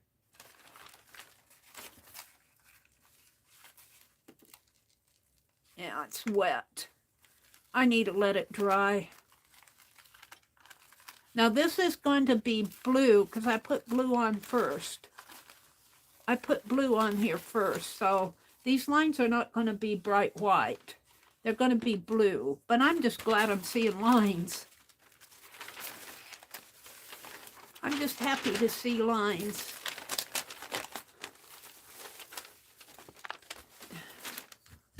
Shall we do my hydrangeas?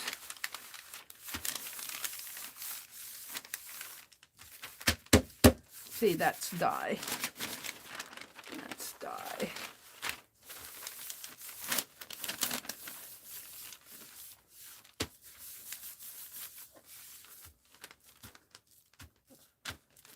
That's not even hot. I'm doing it with my hands.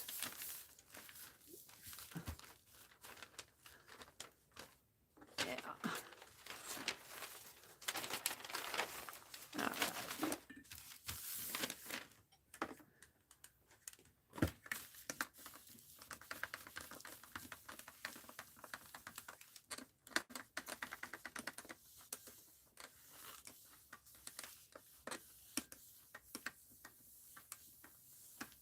Now remember, this is me playing, learning the junting tool. So I have a lot to learn. I know I do. I need to go out and do some more research on it. But I couldn't resist. I got it in the mail. I couldn't resist just jumping right in and trying it.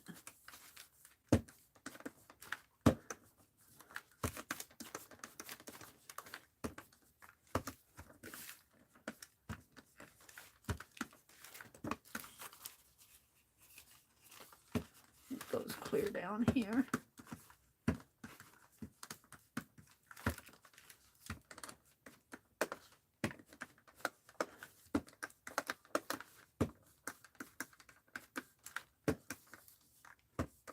I wouldn't say this is a very good piece because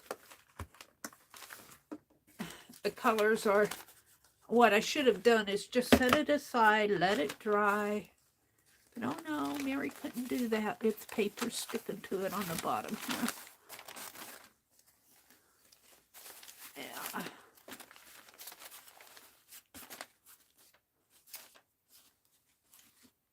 But still, I like it. Let's throw this bottom piece away. It's almost too wet to keep.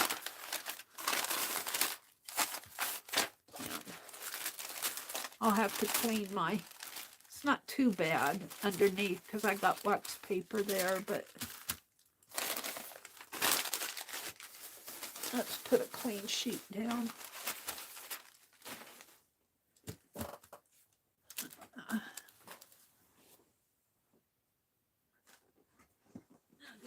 Clean sheets out. What time is it? 9:58. I need to, after I finish this, I need to sign off. But I'll be playing with more of this. I worked out in the yard today, so I'm a little unorganized, but probably no more than usual.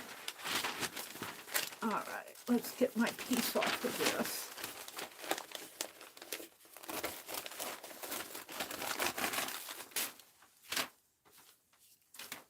Is that the back or the front? Is that the back or the front? I think this is the... that's the back and this is the front. But boy, that feels waxy on there. I'm going to throw this other piece away too. It's wet and yucky. Let's see. Let me refresh my chat. Good night, Becky, they're saying. Becky says, thanks, Meri. Or Kathy did. Kathy's a true artist. And she does beautiful flowers. Beautiful flower garden. Ah.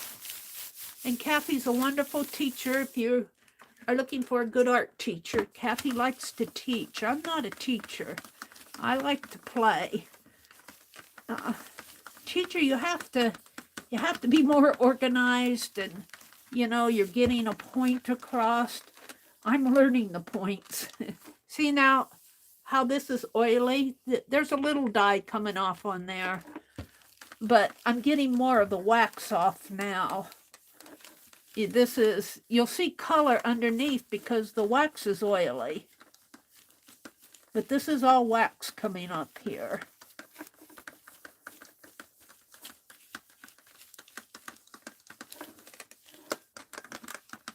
And you want to do this a lot to get all the wax off. But I'm surprised that there's so much wax on there. I didn't think I was getting that much wax. And over in here, let's open this up. Over in here, this is already dry in here, so I'm not going to get too much. I may get a little.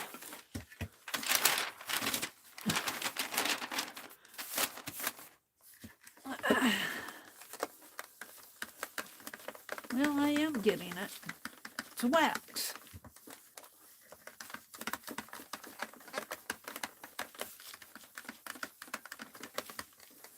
And this is packing paper I'm using. You can use newspaper. You can use copy paper, you know, sheets of copy paper if you want, just any paper. I like this packing paper pretty good. That's not much in there.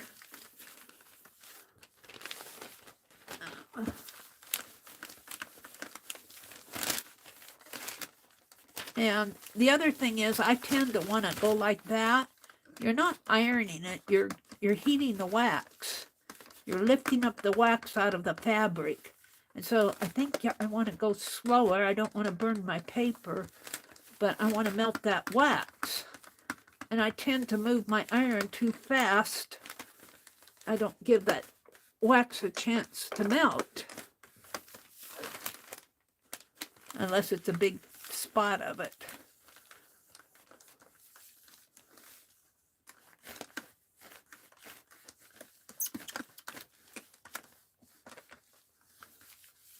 And this is the edge of my paper up here of my fabric.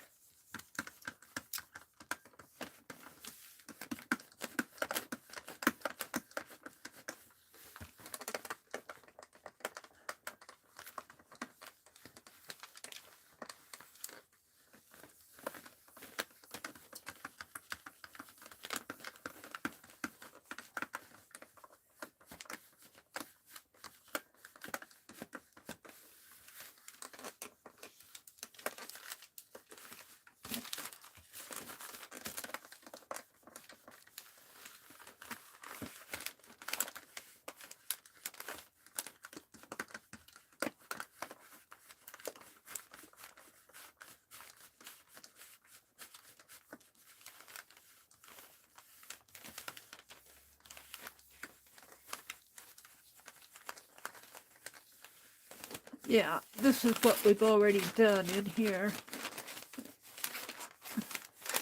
There's not much wax left on this.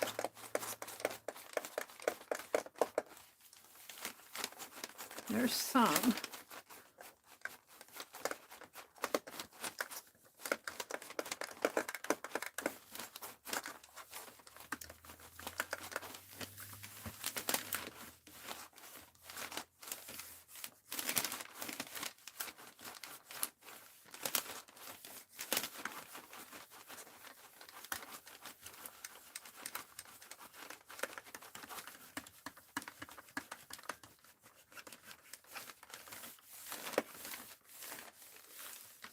All right, shall I lift it and see what's going on? Brenda, hi Brenda. She said, read back a little. I put grits on fire ants. They eat it. And when they drink water, the grits swell. Bye-bye, ants. Yeah, that's what Kathy Arbor said, use cream of wheat. Now, I think this is sticking because my fabric is wet.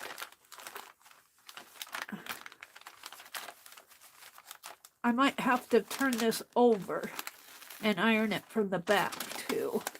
I feel it kind of graining on the back. This, I will say, this fabric has an open weave to it. So that wax, I think, is also melted through to the back. But see how I didn't let my color dry, and, you know, I sopped up some of the color. That's okay. Let's turn this over and iron it on the back too. I almost like the back better than I do the front. Let's get some of that wax that soaked through on the back. I don't know how much, but I feel it.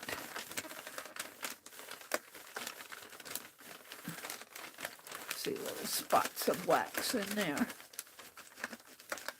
soaking through.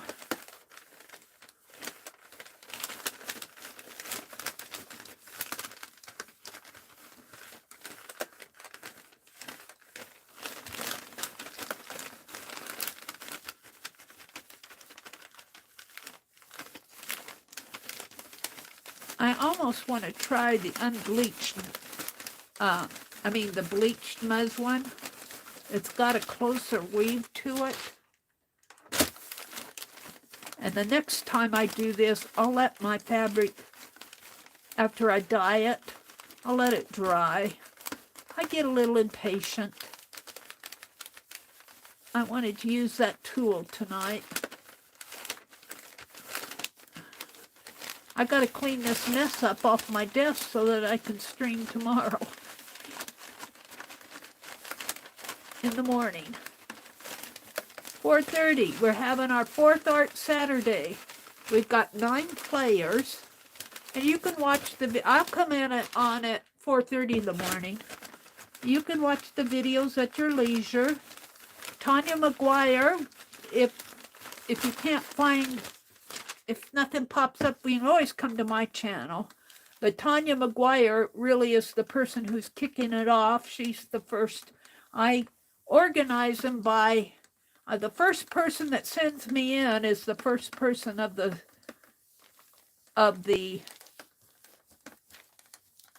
hop. And then I just, whoever sends in their links, I go down the line. But then you organize your links in a way that, oh, it's kind of complicated, but in a way that everybody gets a fair chance to get views. But I don't try to figure out who comes after who and who needs more views and all that.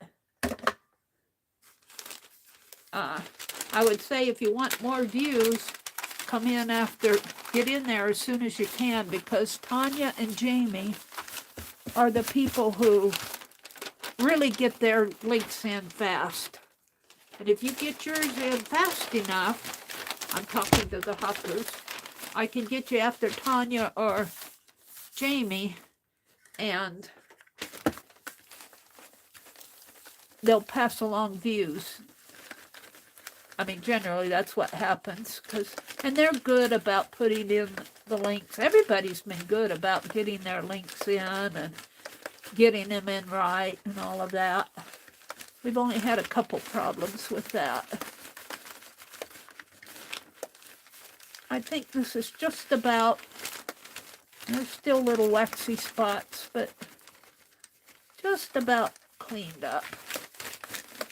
And you know what? This was a learning piece. Let's take it off. This is the back. I really do like it. Boy, this would make a pretty galaxy, wouldn't it? Do a galaxy batik. It almost looks like galaxy-like in a way. But let me get this iron unplugged. And I'll get this centered so you can see it better.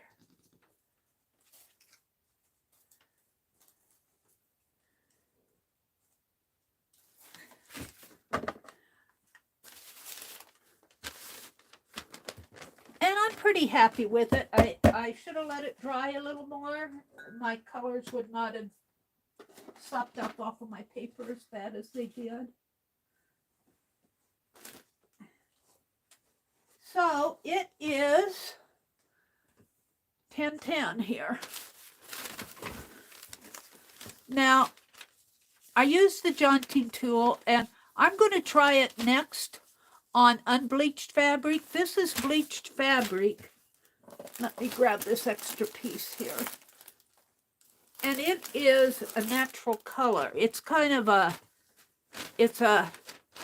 well, here, I'll get the bleached and put it right next to it. This is the unbleached.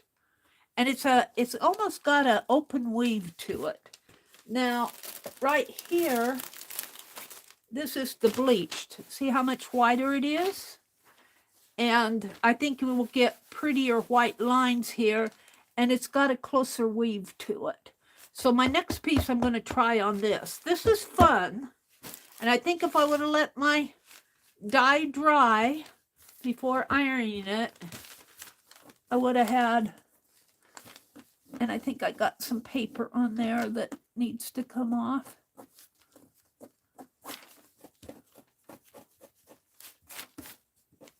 I've ironed it. It's just stuck on there. So I'm pretty happy with it in the end. but I don't see on that jaunting tool, I did lines in there. Now, if I hold it up to the light, I see the lines. I see the lines. Let's do this. I'm going to turn my, I'm going to get out of YouTube here and go to the background, and I'm going to put my tablet. Oh, I need a white. Now let's go to my desktop. You'll still see the icons. I don't know if you can see can you guys see the little lines in there a little bit better showing through? I don't know if I have enough light behind it. Here you see it in there, but there's but I would have liked to have seen a more of a definition of my lines in here. So I'm still learning how to use that jaunting tool too. Now let me get back into my YouTube.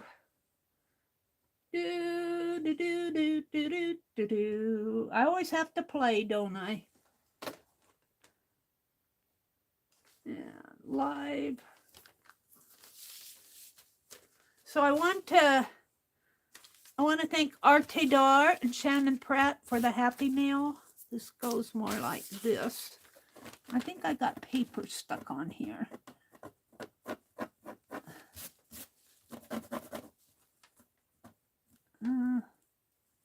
Yeah. I think I ironed the paper onto the wax here. It sure does look like it, doesn't it?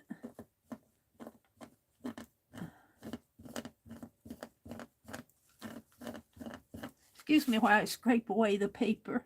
I could probably wash it away, but then I'd probably get more. I don't think this dye is color fast. Good night, Kathy. Good night, Beth. I'm going to in a little bit here. I'm still evaluating my piece, trying to think, you know, what do I want to do next? I want to play more with the jaunting tool and maybe play with a smaller piece. And, you know, try to get a more defined line. I think because this fabric, I was very impatient, and the fabric's wet, and I've ironed my paper onto the pieces here. You would have thought that, I think that wax held on to my paper. I didn't have that happen on my other pieces because I can feel it in there.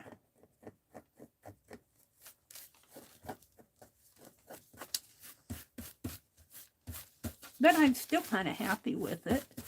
It's kind of a very watercolory effect. Mostly because I think that's a thread. Mostly because, here again, I was impatient. I think that was probably my biggest trial here. I was too impatient. I ironed that paper right onto it. That's what happened in here. I can peel it off. That's paper. All right. Paper and my wax lines there. Alrighty, so I'm happy with it. Now I could, and I have before, I did that on my bird one, come in with a pen. I mean, why not? It's an art piece. Come in with a pen. And let's see, I think I had a stem coming here and a leaf coming in, and I can make this a big leaf again, like what Kathy Whitney said. And we'll just, I don't know what hydrangea leaves look like. I had never really studied them, but we'll just kind of make them like that. And I can, you know, draw my little hydrangea blooms in here if I want. I mean, it's an art piece. Now, I wouldn't say that they do this for real batik, but I'm just playing. I should quit and go to bed.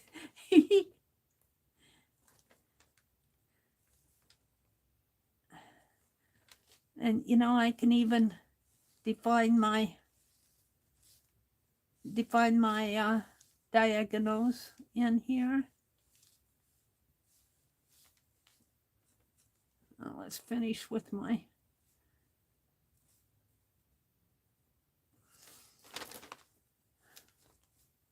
hydrangea.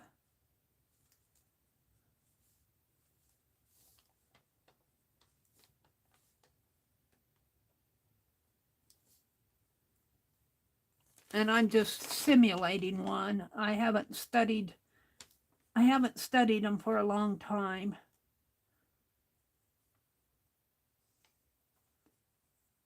And this is a Faber-Castell marker that I got on sale. It cost $3.50 and I got it for $1.12 at Hobby Lobby.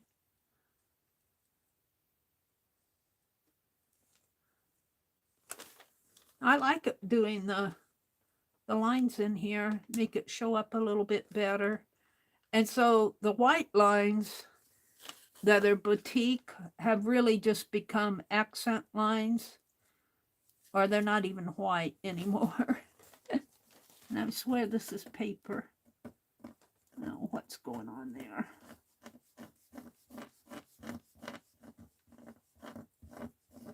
Get that off of there.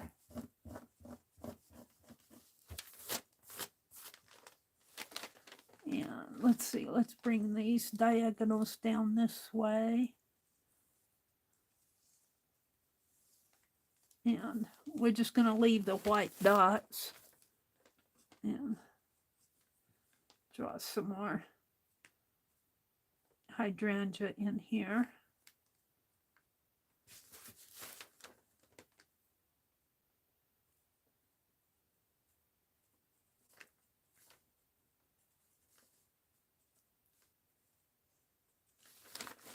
Now I think I'm drawing on the back of it, which is okay because this is the front because I drew on this.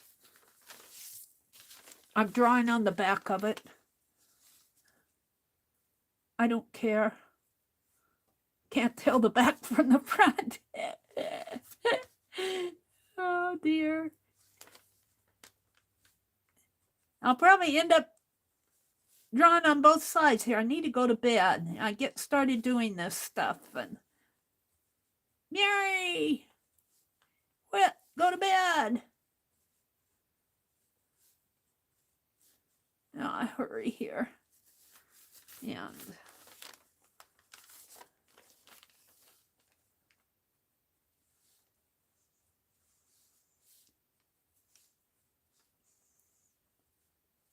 let's see, let's draw another stem in there. Let's go over on this side. That's how I should know it really was like this. Well, I turned it several ways. But this is really the front here. And let's draw it on the front now. Now she's drawing on the front. The lines won't be the same.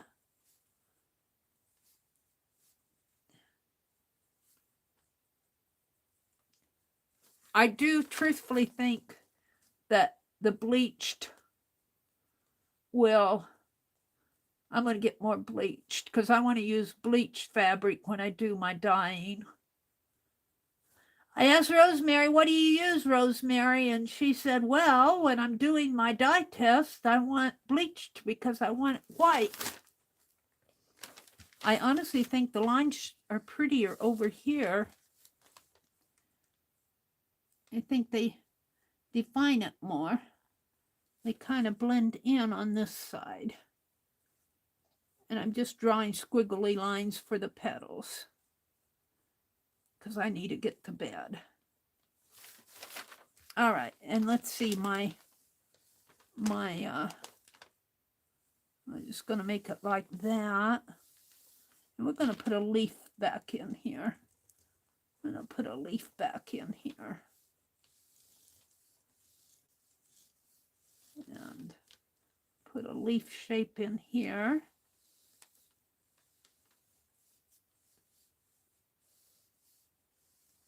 And a leaf shape in here.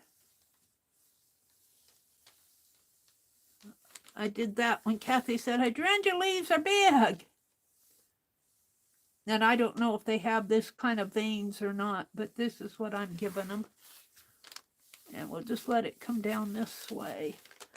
Do another.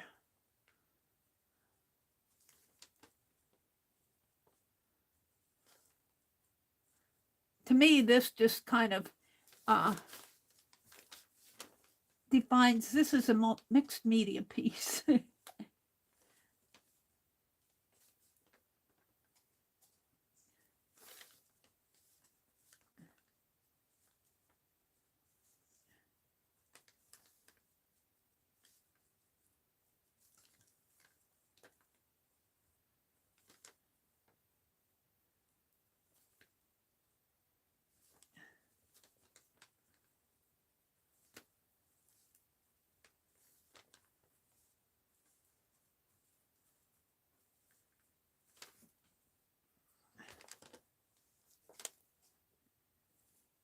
So I got to do a lot more playing, a lot more experimenting if I ever expect to do wonderful batik. But you got to start someplace. You've got to start someplace. And this is where I started. Now I'm going to put some diagonals in here. And running into the lines there and there. And coming up this way. I'm going to put that leaf in the background. There, I'll let that diagonal come over it.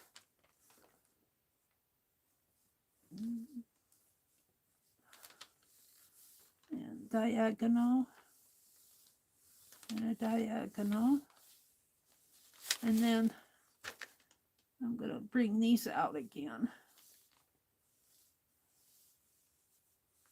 And I'm going to add the little loopies in there. I call these little loopies on here.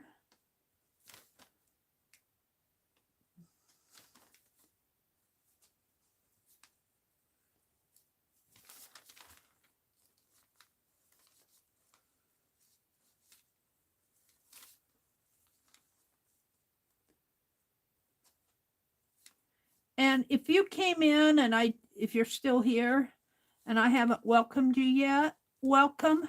When I get to doing my art, I lose track of who comes in and I don't get hellos said to everybody like I would like to. So don't get offended if I missed you. I know we had a new person tonight. I think her name was Teresa. Yeah. So, and let's do some diagonal lines this way. Kind of like a little lattice work in here. And all the white dots I'm going to leave as white dots.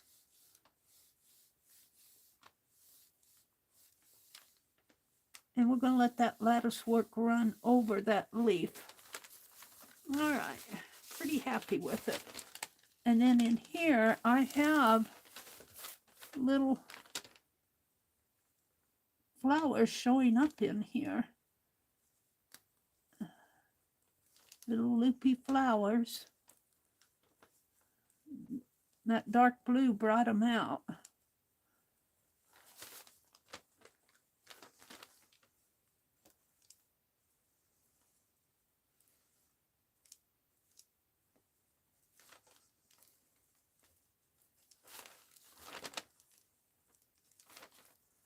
And you could sit here and doodle on this till the cows come home.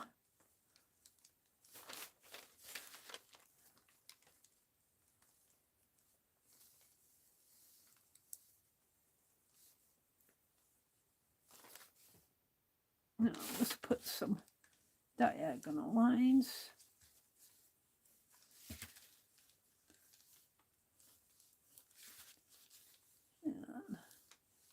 in there. Some diagonals in here.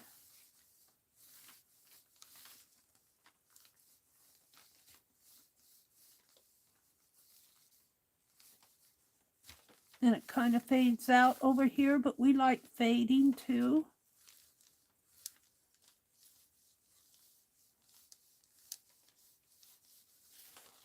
And let's make this a flower.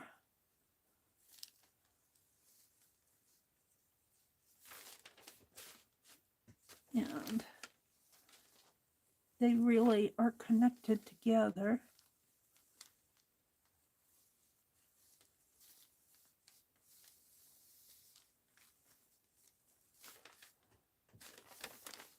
And I think I'm going to call that done. It could be brought out a little bit more with a darker color, but I'm going to stop because it's 10:30 and I need to get ready for tomorrow. At least clear off my desk. Oh, thank you, Kathy. Well, you know what? This is my first experience with the jaunting tool. Now, most of the work I did with the jaunting tool has disappeared. I mean, you can kind of see the lines, but yeah,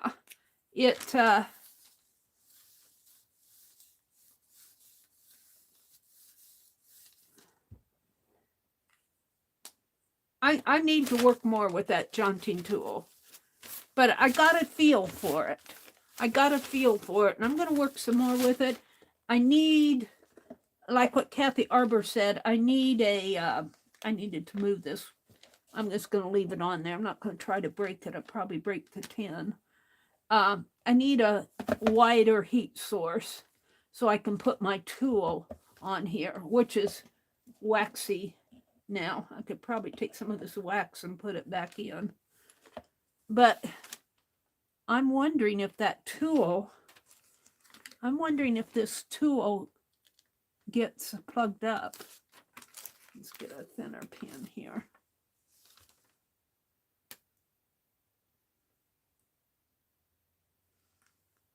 See, I think this tool, well, it curves, but I think that's why Kathy said you need to keep your tool hot too, so the wax will flow more free. It curves, so I can't get that pin in there. I'm not going to try. I don't want to spill my dye. I'm going to pour that into another empty. Hold on a minute. Let me turn around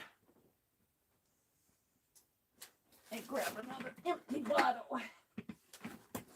Bless Renee, Little Red Wagon. She sent me a whole box of these squeeze bottles, and I like these because I can screw the cap shut. All right, let's move this piece out of the way. And I'm just going to pour. This is going to become a mixture, probably turn black.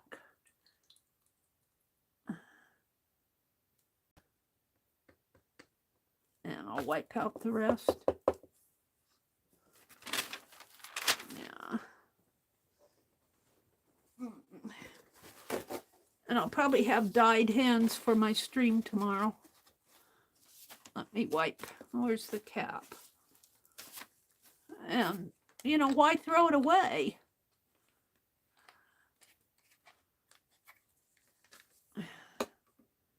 So let's wipe this out so it'll be halfway clean for the next time.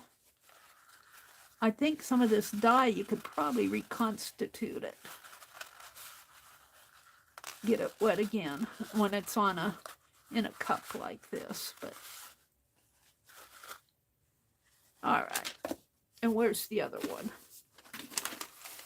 I don't know what I did with it. Put it over here. I think I already wiped this one out. And I'm going to put that in my box with my my dies go into another box. This is going to become my thumbnail.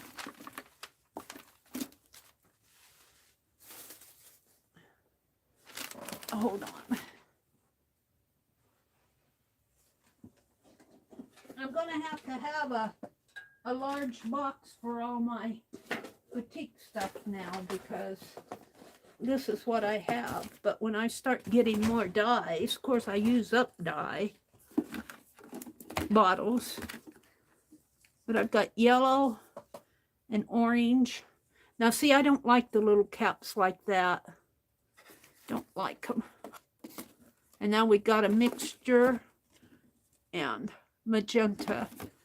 And I also made that royal blue tonight, which is not here. What did I do with it?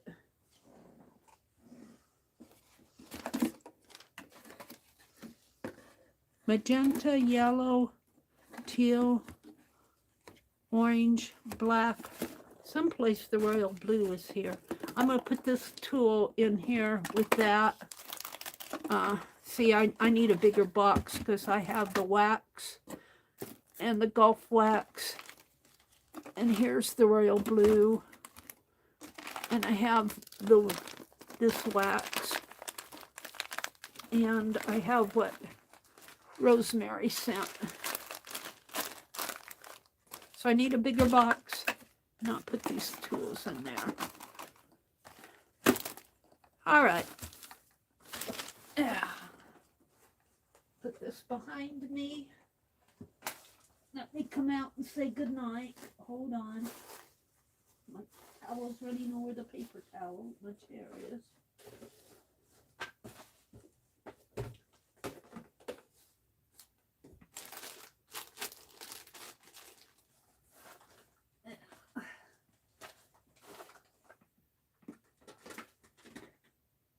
You don't want to see behind me, do you? Let's move this tool, this heating pad, and I'm going to save this piece because it's still pretty. I can use this side again. And I'm going to take a picture of this. Let's take this off. Throw that away. I'm getting ready for tomorrow. All right. And this will become my... I honestly think I like it better on the back. It's not finished drawing. I turned it over. But I honestly think I like it better on the back than I do the front. It goes like this on the front.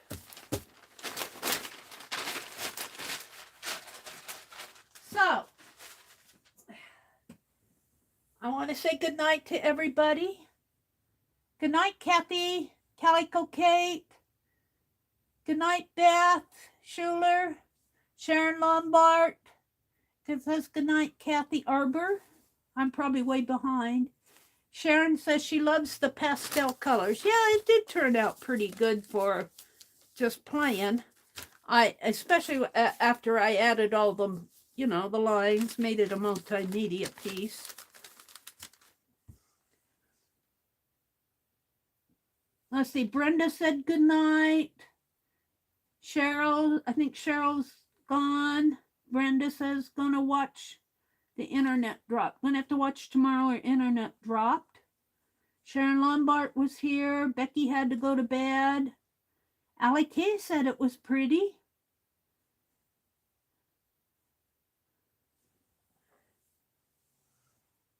Kathy Arbor said it looks like you're getting the hang of it, Meri. Well, you know, you don't give up. You keep trying and you keep experimenting. And if you listen to me while I was doing this, I was saying, I think I need to do that. Or, you know, don't treat my tool like a pencil because I'm clogging up the wax. Hold it just a little bit above the fabric. And then Kathy said to keep your tool hot. And I think that was a good suggestion. I'm going to try to do that a little bit more. Okay, I need to say goodnight. Go out, enjoy the beauty of the world. There's so much out there. There's so much out there. We miss a lot of it. Bye, everybody. I'll see you tomorrow morning, Fourth Art Saturday. I'll be on at 4:30. Bye.